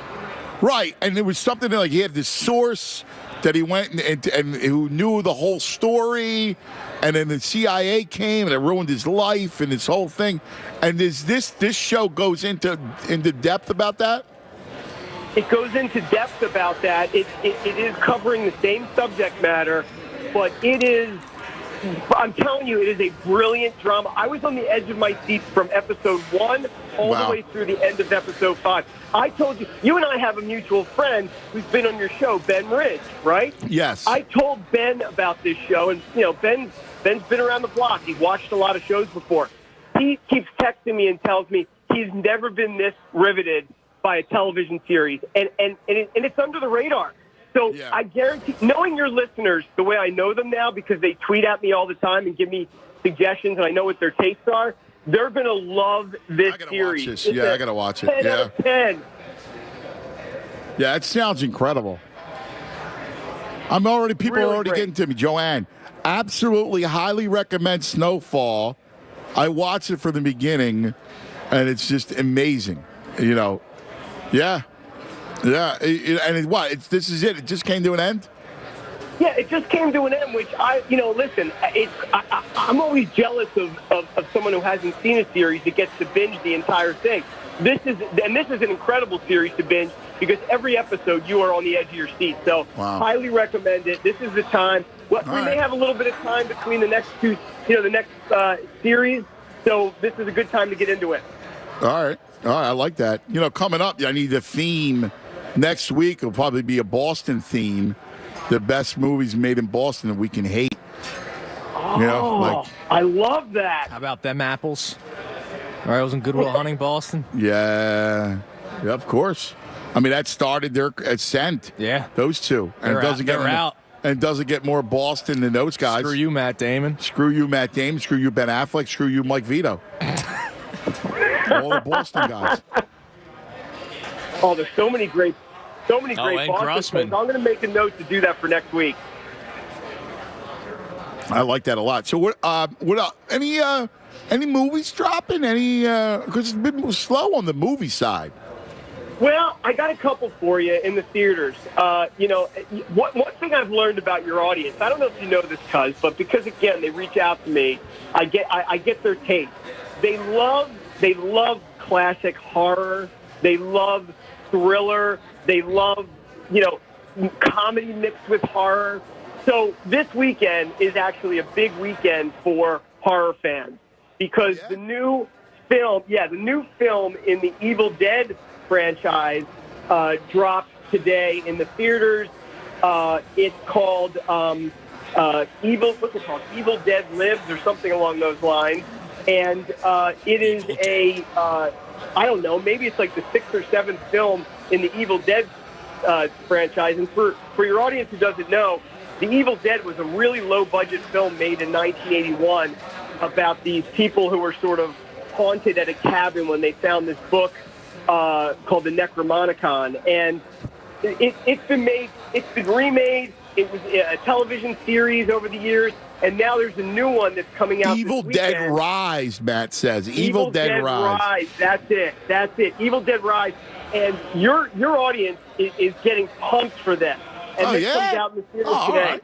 Yeah, Evil Dead has such a huge cult following, so everyone's really excited about this. But there's another film that's out there that I think you and I may have talked about offline, but it's called Renfield, and it's with it's the story of, Bram Stoker's Dracula had this. Do you remember, Dracula always had this assistant, Renfield, that would, do all his bidding for him, would go out and get bodies and that sort of thing? Yeah, Renfield. Yes. So Renfield, in this updated movie, Nicolas Cage plays Dracula, and they make him look like the Dracula from 1930s, the Bela Lugosi. And Renfield is kind of figuring out, do I really want this life where I'm kind of just helping this guy all the time? So it's sort of a comedy thriller. But I got to tell you, when I see Nicolas Cage playing a vampire, I got to tell your audience about another film. There was a film that Nicolas Cage did in the 80s called Vampire's Kiss. And nobody talks about this. It's one of my favorite psychological kind of comedy horror films. Yes, it's the story of this literary agent, played by Nicolas Cage, of course, who gets bit and feels like he gets bit in a nightclub. And it's unclear whether he's really bit by a real human or whatnot, but he starts to think he's a vampire. And without any real outside objective proof that he's a vampire, he starts living the life of a vampire. And it is hilarious, creepy, one of the best Nicolas Cage performances I have ever seen. Get out. Yeah. And not better than that Con Air. It's better than Con Air. Your audience loved when I brought them back to an old Anthony Hopkins film called Magic in one of our prior episodes. Yeah. This is the same kind of thing. Vampire's Kiss, 1980s Nicolas Cage. I love it. What about Nefarious? Did you see that movie? Nefarious. No. What is that? I don't know. We have It's a new horror story. Yeah, it's out in theaters. It released on the 14th, but we have a commercial that runs on the station that it's chilling. Gives us the heebie-jeebies, man. It's chilling, Todd. Nefarious. Yes, Nefarious. Coming to theaters near you. Yeah, it's scary. So check it out. Check it out for next week, Todd. I will. That is the best. The most talented people that I come across in Hollywood are the people that cut those trailers. They are brilliant. They can take absolutely nothing and turn it into the most dramatic marketing piece you've ever experienced. Nefarious. Yeah. No, you're right. The premise is, on the day of his scheduled execution, a convicted serial killer tells a psychiatrist that he's a demon who can possess his body. As the evaluation ends, he also tells the doctor that he will soon commit 3 murders of his own. That reminds me of like the movie Fallen. Do you remember Fallen with Denzel? It was filmed in Philadelphia. That's right. Right in the old city. Yeah, and it was, and again, it was the same thing. It was a demon who was getting, same thing. He was getting, he was going to be executed for his crime. The guy was a criminal who was on death row, and then the demon leaps out of the body, dude. And Denzel had to fight it as Azazel. It was a great movie. I loved it. Yeah, Fallen? Great movie. I'm with you. All right, brother. Great job as always. Yeah, and by the way, that Good Mothers, man, I love it. I can't get enough of it, man. It's good stuff. Yeah, I'm glad you brought that back up. It's worth checking out. It's on Disney and it's on Hulu, I believe. Yeah, it's great. Great stuff. Thank you, brother. Great stuff, man, as always. Appreciate it. Todd. All right, we'll come back in just a moment. Legs will join us. Legs. Nice. Ray Dunn has followed up, by the way. He heard us talking about him. He said he's trying to clear his name on his day off, and Andrew seems to be insistent on my downfall. Incredibly disappointing behavior, but I have been advised by my representation not to speak further on this matter. I am an innocent man. Dick Dunn is innocent. I agree. I think so. I don't think Dick Dunn was the guy who did the inside job. All right. We have to figure this out. This Vito, the character, though, I don't know about him. He might be a Boston spy. Yeah, he's a spy. He said, I love the Red Sox. I wouldn't throw him out. Ever since we seceded, man. There's been spies coming in here. I know. Now you think, next thing you know, it's Vito's going to get a balloon spy over Chickies and Pete's in Malvern. Hey, my God. 610-632-0975. We got legs coming up. Can't wait. We'll go over the series and the potential.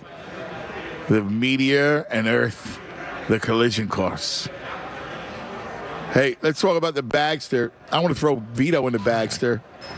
Can we throw him in the Bagster? Yeah, congrats, man. You made it. He's the fit a lot of Vitos. 3,300 pounds of waist. He dropped some LB so you could fit more of them in there. You organize the garage this weekend, maybe the attic, and maybe remodel the bathroom, do some work around the house.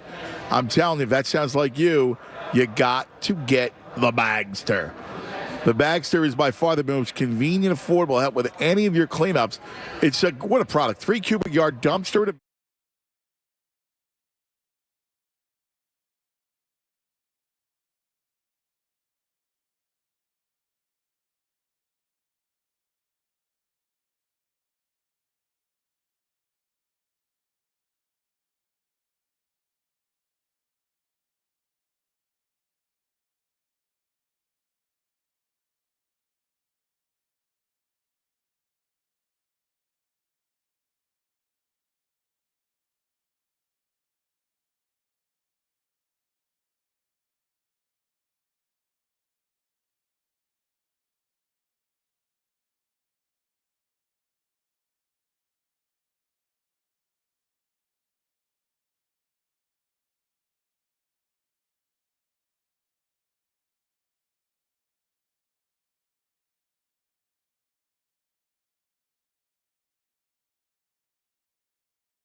Or on the go, listen to 97.5 The Fanatic on Odyssey on your smartphone, Roku, LG Smart TV, Waze, and more. That's Odyssey, AUDACY. Check it out now.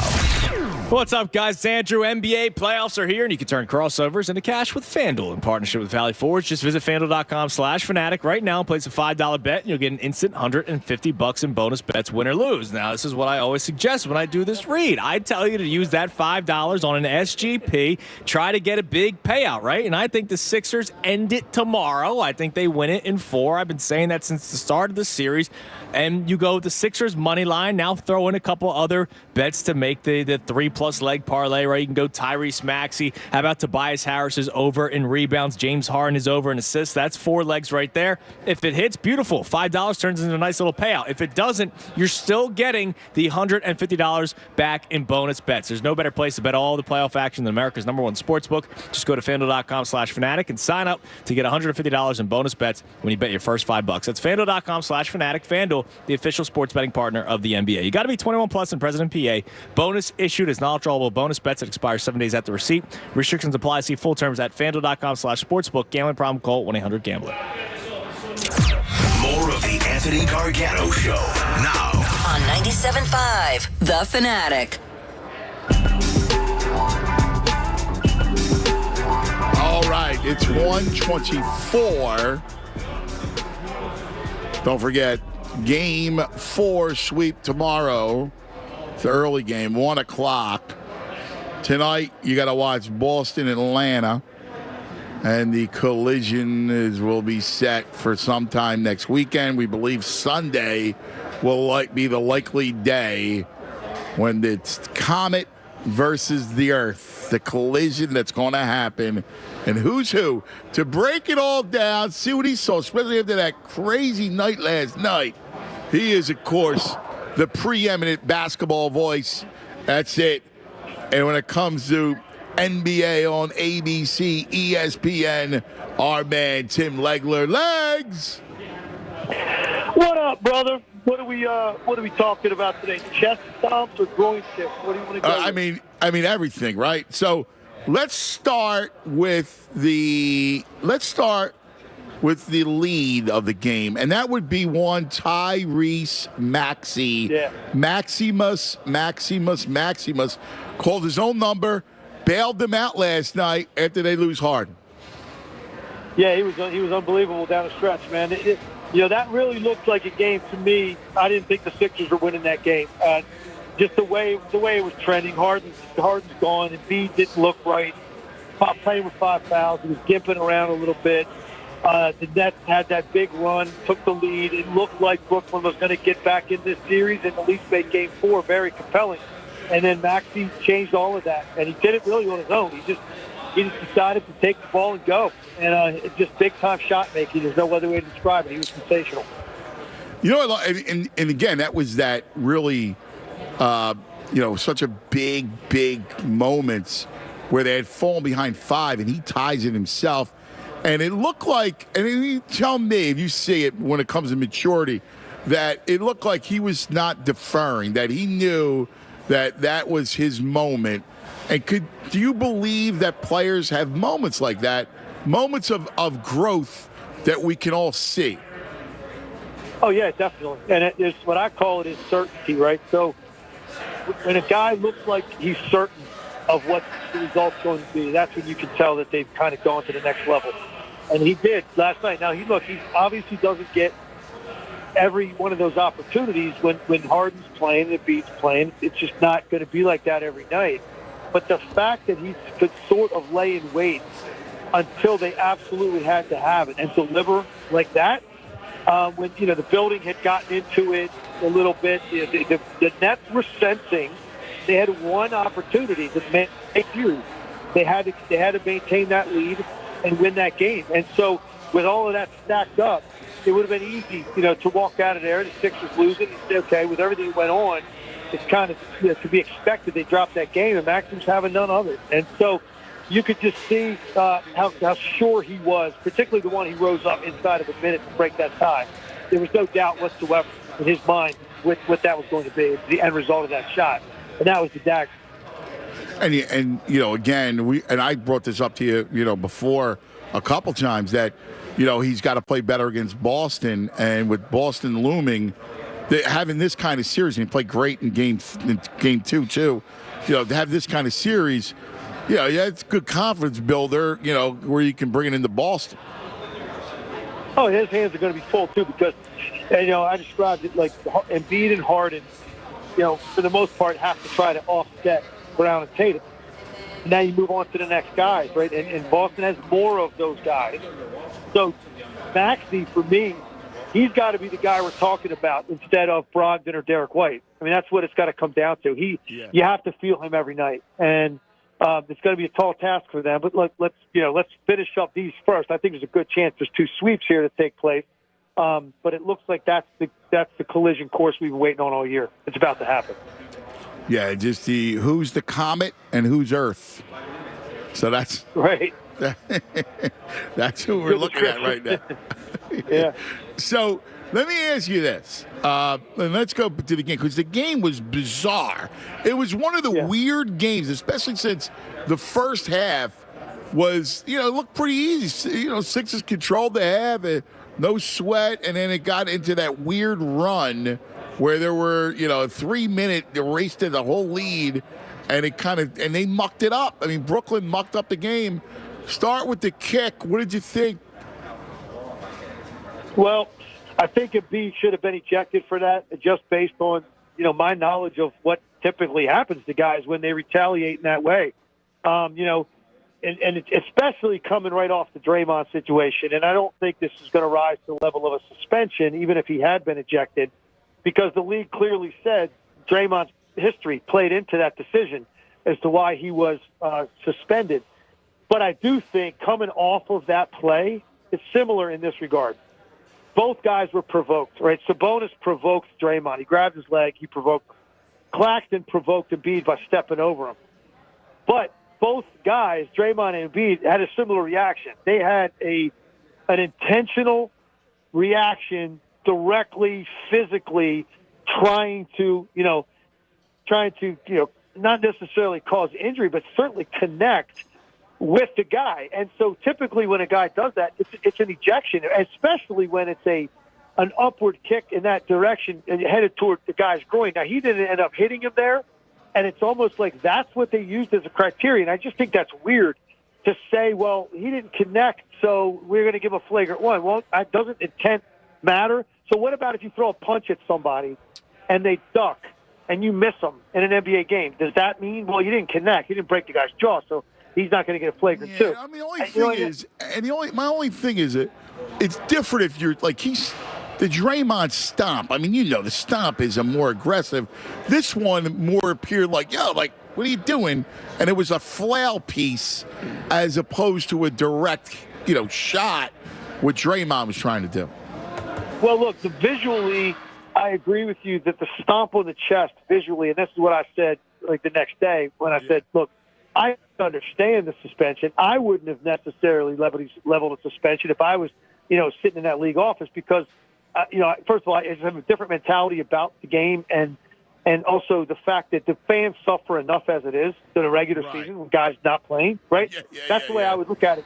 You know what I mean? Because there's no real damage done there. There's no real damage done. Now, these guys sell it like there is. Even Claxton, he went down like both his legs were broken, and Embiid didn't even really kick him hard enough to knock him down. He actually jumped to the ground. It was weird. And then Sabonis rolling around on the ground like he can't breathe, and I think the next time he touched the ball, he went right to the rim.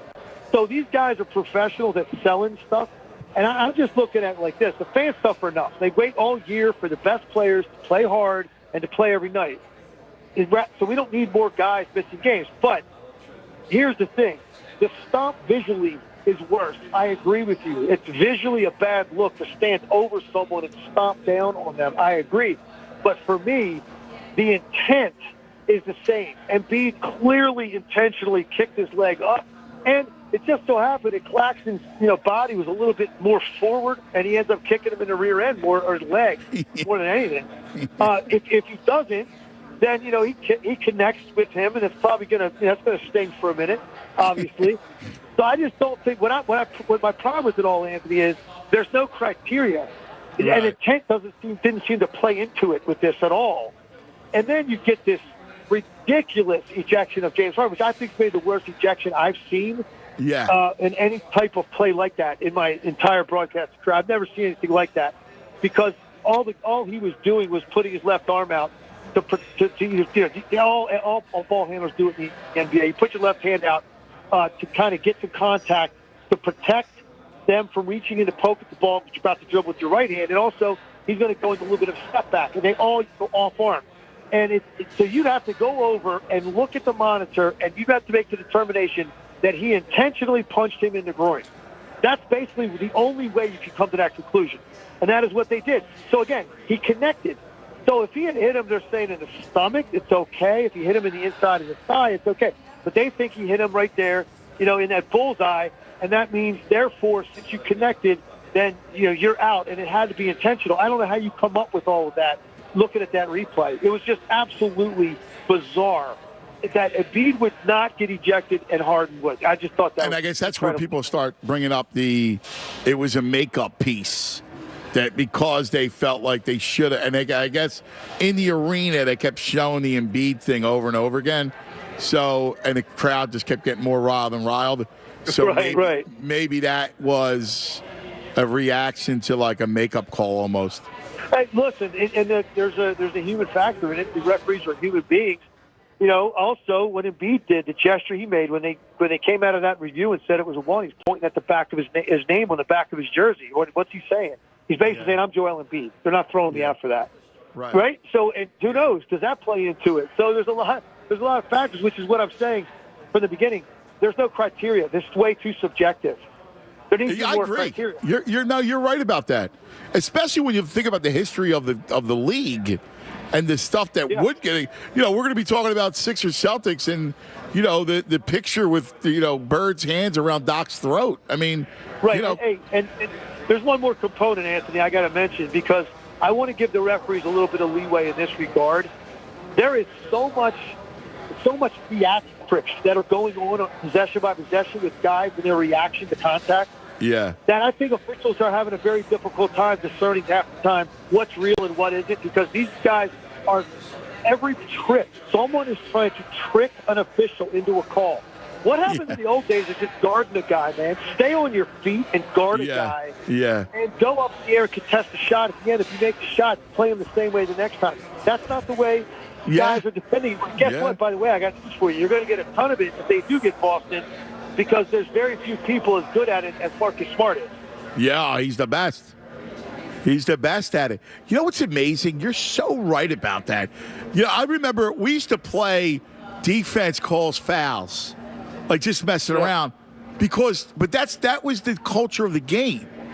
The culture of the game was, when you fouled somebody, wasn't trying to, and you weren't on offense, you might have felt something and like, yo, you can give me the call, but you didn't, throw your hands up and you want, God forbid, guys act like they're shot. I mean, it's ridiculous. Well, it's just, and for the referee, think about it. There's three officials on the court. There's 10 players. You're not seeing everything directly. So some of this stuff you're seeing out of your peripheral view. So think about it. You're looking in one direction, and out of the corner of your eye, you see a guy look like he just stepped on a landmine, right? And now you look over there, like, what happened? Guy's writhing around on the ground. It's just the mentality of just staying upright and guarding a guy. And whatever contact comes your way, trying to meet force with force and stay on your feet and stay on balance. Now, every time a guy comes in your direction with force, it's like players are just out. Their mindset is just immediately to get on their backside and try to get a call. And so as a result, there are more guys on the ground in NBA games than there have ever been.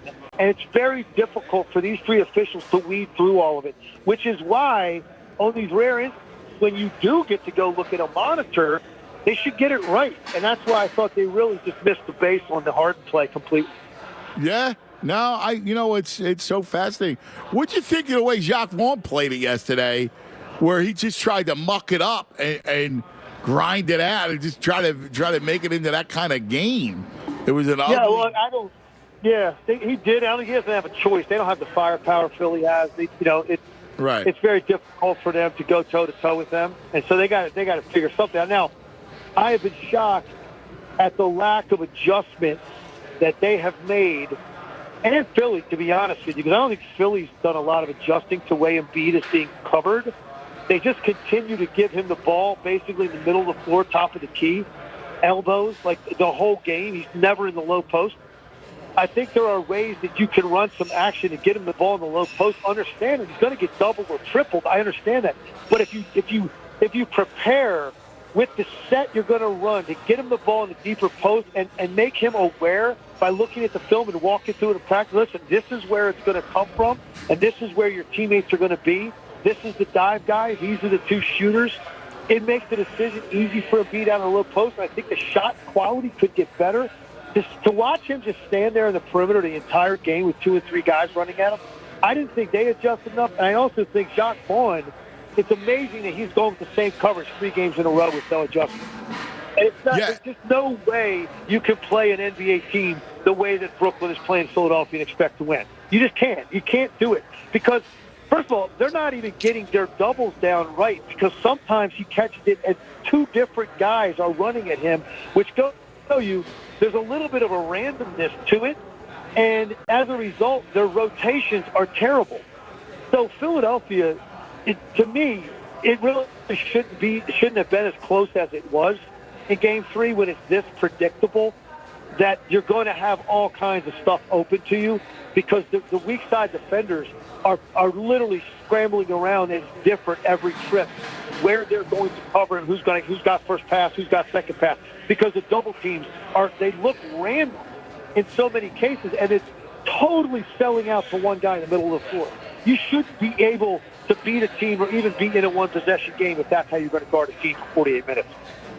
Yeah, you're spot on. And I was wondering about, listen, because how they're playing Embiid, why not push him down low, right? Because now all of a sudden the spacing is going to be better for you if he catches it down low and he's being double to triple there. It's an easier pass.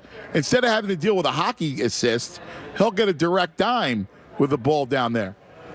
No question, because one of the things that's difficult defensively, if a guy's got the ball in the low post, and let's say I'm the double team guy and I'm coming from the top or coming from the opposite wing, and I'm going to double down in his lap, when I do it at that angle, my back is completely to the rest of the action on the court. Yeah, I have no idea where those guys are.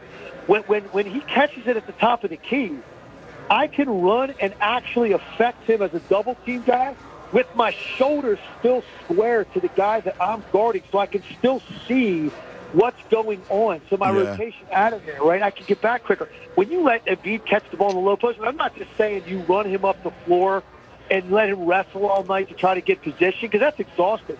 How about start him at the top of the key, have someone start on the block, run an up screen, like let's say Maxey. Yeah. Run an up screen, roll him into the post the way that Utah did with Karl Malone. San Antonio used to do with Tim Duncan. The Lakers did it with Shaq. Roll him into the post, right? So you create a communication, maybe a switch, so he gets it deeper, or block-to-block screen. So now he's coming across either the baseline or the middle lane, but because his defender got screened, he's got a good chance of separation. He can now post up much deeper. So he's not just in a full-fledged wrestling match for 48 minutes, which is going to wear him down. And now the ball goes in, and now you got some really difficult rotations to make if you're Brooklyn. And I think the passes become easier for Embiid. I don't know. I just it's hard to believe they're going to go I think the same thing. It's not weird. Be a post-up threat. And also, I also feel like you're almost accepting that your MVP and one of the most dynamic offensive players in the league is kind of going to be taken out of the series a little bit offensively, and you're going to be able to accept that when other guys beat him. I don't know. I wouldn't accept it quite so easily. Yeah, that's a great point. Now, he's weird too in that for some reason, he still doesn't know how to establish. And I love I love your idea of an up screen, because he still doesn't even know how to go and really get deep on someone. Because you watch how he collects a pass, right? When he collects an inbounds pass, he steps toward the ball instead of using his body more as a shield and able to establish that position, he gives up his position by stepping to the basketball in the pass. Well, yeah, that's a very good point. And the other thing is this, Anthony, when you could go in that that 12 to 15 area to 4 to try to post up, and he's going to get fronted a lot because he's just so overwhelming if you play behind him. Guys are going to try to front him, and he's guarded by smaller guys all the time because he's the biggest guy in the court. They try to get around in front, and he ends up just continuing to drift out. Well, now you're not going to pay a price if you throw it over the top of the front guy, because when he turns to catch it, he's still 12, 15 feet from the rim. When you get a guy in the low post and he's still going to try to get fronted, now you can make a team pay by throwing it over the front guy. He catches the ball. He's got 1 foot in the lane. It's over with. He's now at the rim. No matter who's rotating over, it's too late. But he continues to just find himself forced further and further out on the court when he gets these front coverages, and then he just kind of gives into it, and then he just stays on the perimeter for a while. So listen, there is a lot more there. One thing I can say for certain, Brooklyn has accomplished, okay? They're not going to accomplish winning this series. They're not going to buy this with this strategy. The one thing they are going to accomplish, they look like they're taking all the fun out of it for him. Yeah. And I feel bad for him. Like, I was watching last night, I texted somebody, I said, man, I bet you he could. That's why he was so happy at the end of the game. Yes. He said, my goodness, thank God this isn't going to go at least 5 games because I can't deal with this anymore. This isn't fun at all. Nobody else is going to play him this way. And so he just got to weather the storm in this series, but it doesn't look like he's having a whole lot of fun, and I don't blame him. Who would want to be covered like that? That's brutal. Yeah, it's funny. You're spot on, man. It's so interesting because he looks miserable. And he looks frustrated. I was saying there earlier just how you watch his body language, and he was on the floor like a mop. Like he's always on the floor, but not like last night. I mean, last night you could tell he wants to be over with this series. Yeah, he was on the floor so much last night. I was making a joke. I texted somebody. I sent him a video of my 16-month-old son wearing a Joel Embiid jersey, walking across the room and putting the ball in the basket. And I said, it's kind of like similar. Like, he's got a better chance of staying on his feet, and he just learned how to walk. And Embiid must have been on the floor 15 times last night. It was the weirdest thing. Like, every time I looked up, he's falling down. I know. Yeah, he wants this over with because nobody would want to play with that much traffic every time they touch the basketball. This has got to be misery for him. And look, Brooklyn's not going to win the series. Philadelphia has too much firepower if you're going to play a team like this. It'll be different when he gets to Boston, when they play Boston. It'll be a lot different, and I think you'll see a much more dominant offensive player, the one that we saw all season long, because it's impossible to do that against this kind of coverage. It's just the ball's in the air to him, and there's 2 guys running at him. It's crazy, like, to think that any player could command this much attention. Yeah, I was surprised on the Brooklyn end. I was surprised. Like, Curry didn't get a minute last night, and like they limited his minutes. And I'm thinking, well, the Sixers aren't the best perimeter defensive team.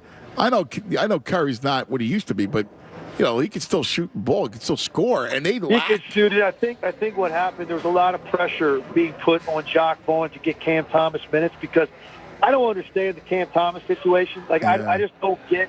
You've got a guy that talented offensively, so he'd either have to be a complete creep, like a total prima donna, because you can't justify his defense as why he doesn't get minutes in this league. It doesn't make any sense, because there's a lot of teams that don't have great defensive players that get a ton of minutes because they're out there because they can score. Cam Thomas is one of the legit, true, young, raw scorers in this league. So I think Jacques Vaughn, there was some criticism in the media that he hadn't played yet, really, in 2 games. He went to Cam Thomas instead. I think that affected Curry last night. And Cam Thomas had a couple of buckets, but for the most part didn't really get going. The guys were sitting there collecting dust. So I'm not shocked by that. I just don't understand why that guy hasn't broken into rotation when he's shown he's capable of getting 40 points when he gets minutes. It's crazy to me. I don't know what's going on. There's clearly more to it than I know. But Cam Thomas has got to be longing for a new destination, because for the fact that he can't get minutes on that team is shocking to me. Yeah, bizarre, crazy. Hey, real quick, and we're talking to the great Tim Legler every Friday with legs, breaking it down during the playoffs. Tobias, in that dunker spot, looks like a completely different player. He's more active. He's getting more opportunity. I mean, that's got to bode really well going into Boston. Yeah, listen, it is different in that you're not standing around waiting, and your feet are planted, and you're just kind of itchy waiting, and you don't know if it's going to come or not. This is different, right? You can go seek out gaps and spots to get the ball, and it's just there's more action down there. There's more likelihood that you're going to get your hands on it. Maybe that makes him more engaged. Yeah, I agree. He looked good. Is that a possibility when you're forecasting Sixers Celtics? The Tobias factor and the Maxey growth factor from this series. How much does that kind of go? Could that change the way you think of the outcome? Yeah, look, that helps. But again, for me, it's going to be Harden, and I think what I've seen out of Harden so far, I like a lot. I just think that he looks. I just hope he can maintain this in the next round because it's going to be different. I don't expect them to jump out 2-0 on the Celtics. You're going to know right away you're in a series. They didn't know that in this series. They're going to know that right away, and that's when you start to see the pressure creeps in, and can he continue to play the way he's played? Look, Maxey is going to have big nights in that series. Tobias, definitely, you're going to need him. They can go toe-to-toe with either of those teams, Anthony. It's just going to be, can their best guys get it done in the big moments? And that's what it's going to come down to. I think the Celtics feel really good about Jason Tatum, Jaylen Brown, and even those other role players coming through in those moments. That's the test, and that's ultimately what's going to determine if Philadelphia has a chance to go to the conference finals and play for a championship at some point. Yeah, does Boston roll tonight too? You think you think it's a sweep too? Yeah, I think so, man. They're just so much better than them, and so for me, for Boston to slip up and get this thing to 2-1 where they drop a game tonight, it's got to be their mentality is not right going in, and I think they've got enough voices in the locker room, right? They've got the Marcus Smarts and the Al Horford, right? They've got even Missoula. They've got voices in the locker room, and I think Tatum's a mature player. I don't think it happens. I don't think they take their foot off the gas one bit. Even their other guys, Derek White, Brogdon, these guys are vets. They're not going to allow Atlanta back in this series because if you allow that to happen, you could be looking at a 6-game series. And now that means closing out the road. Maybe you go 7. Like, do you want to deal with that when it looks like the team you're going to play is going to sweep? No, I think Philly winning last night makes it even more imperative that Boston takes care of business tonight. Out West, it's amazing. It's so wide open. Have you changed kind of how you're looking at who comes out of the West? Well, I think, I said from the beginning that if it wasn't going to be Denver, it was going to be Phoenix or the Clippers. Well, Phoenix is going to win this series. And I think, the minutes are a concern for Chris Paul. They're not very deep. And those guys, Chris Paul's playing 40 minutes a night through 3 games. And one of the biggest things I thought that Durant was going to benefit him was preserving him. Right. Because he wouldn't have to take 15, 18 shots in a game for them to win. And he could sort of manage his spots and more run the show. And that hasn't happened. He's been taking a lot of shots because they've been in dogfights. But I do think if they can survive this and get through this in 5 games, I think there's a good chance they do that. They get a little bit more rest heading into the next round, and they've also gotten more rhythm. I think Phoenix has a great chance to win the West. Great stuff, man. I'll tell you, I love just breaking it down. Fridays are awesome. Playoffs, it's real, brother. And then next week it'll be really on because I can't take Tunis. I'll tell you, I'm out of my mind thinking about the Celtics. He's been out of his mind for 2 months. Yeah, I know, man. It's gonna be special, man. It's gonna be special for all of us. Can't wait. Love you, brother. And don't forget, Tim Legler basketball camp is coming up. I'm already rallying all my kids that I coach. Get them. They're all going to be there. Buddy. Bring them. All right. Bring them over. I guarantee you their stroke will be better when they leave on Friday. I tell you that. I got that. I know that for a fact. Love you, buddy. Great stuff, man. Thank you. Man. The great Tim Legler, Legs on the Comcast Business Hotline. Dude, we got it. Are we done? I don't know. How much time do we have, man? Oh, we got to go. I'm sorry. Best show ever is coming up next. I lost track of time. Too much fun. We love you guys. Have a great weekend. All right.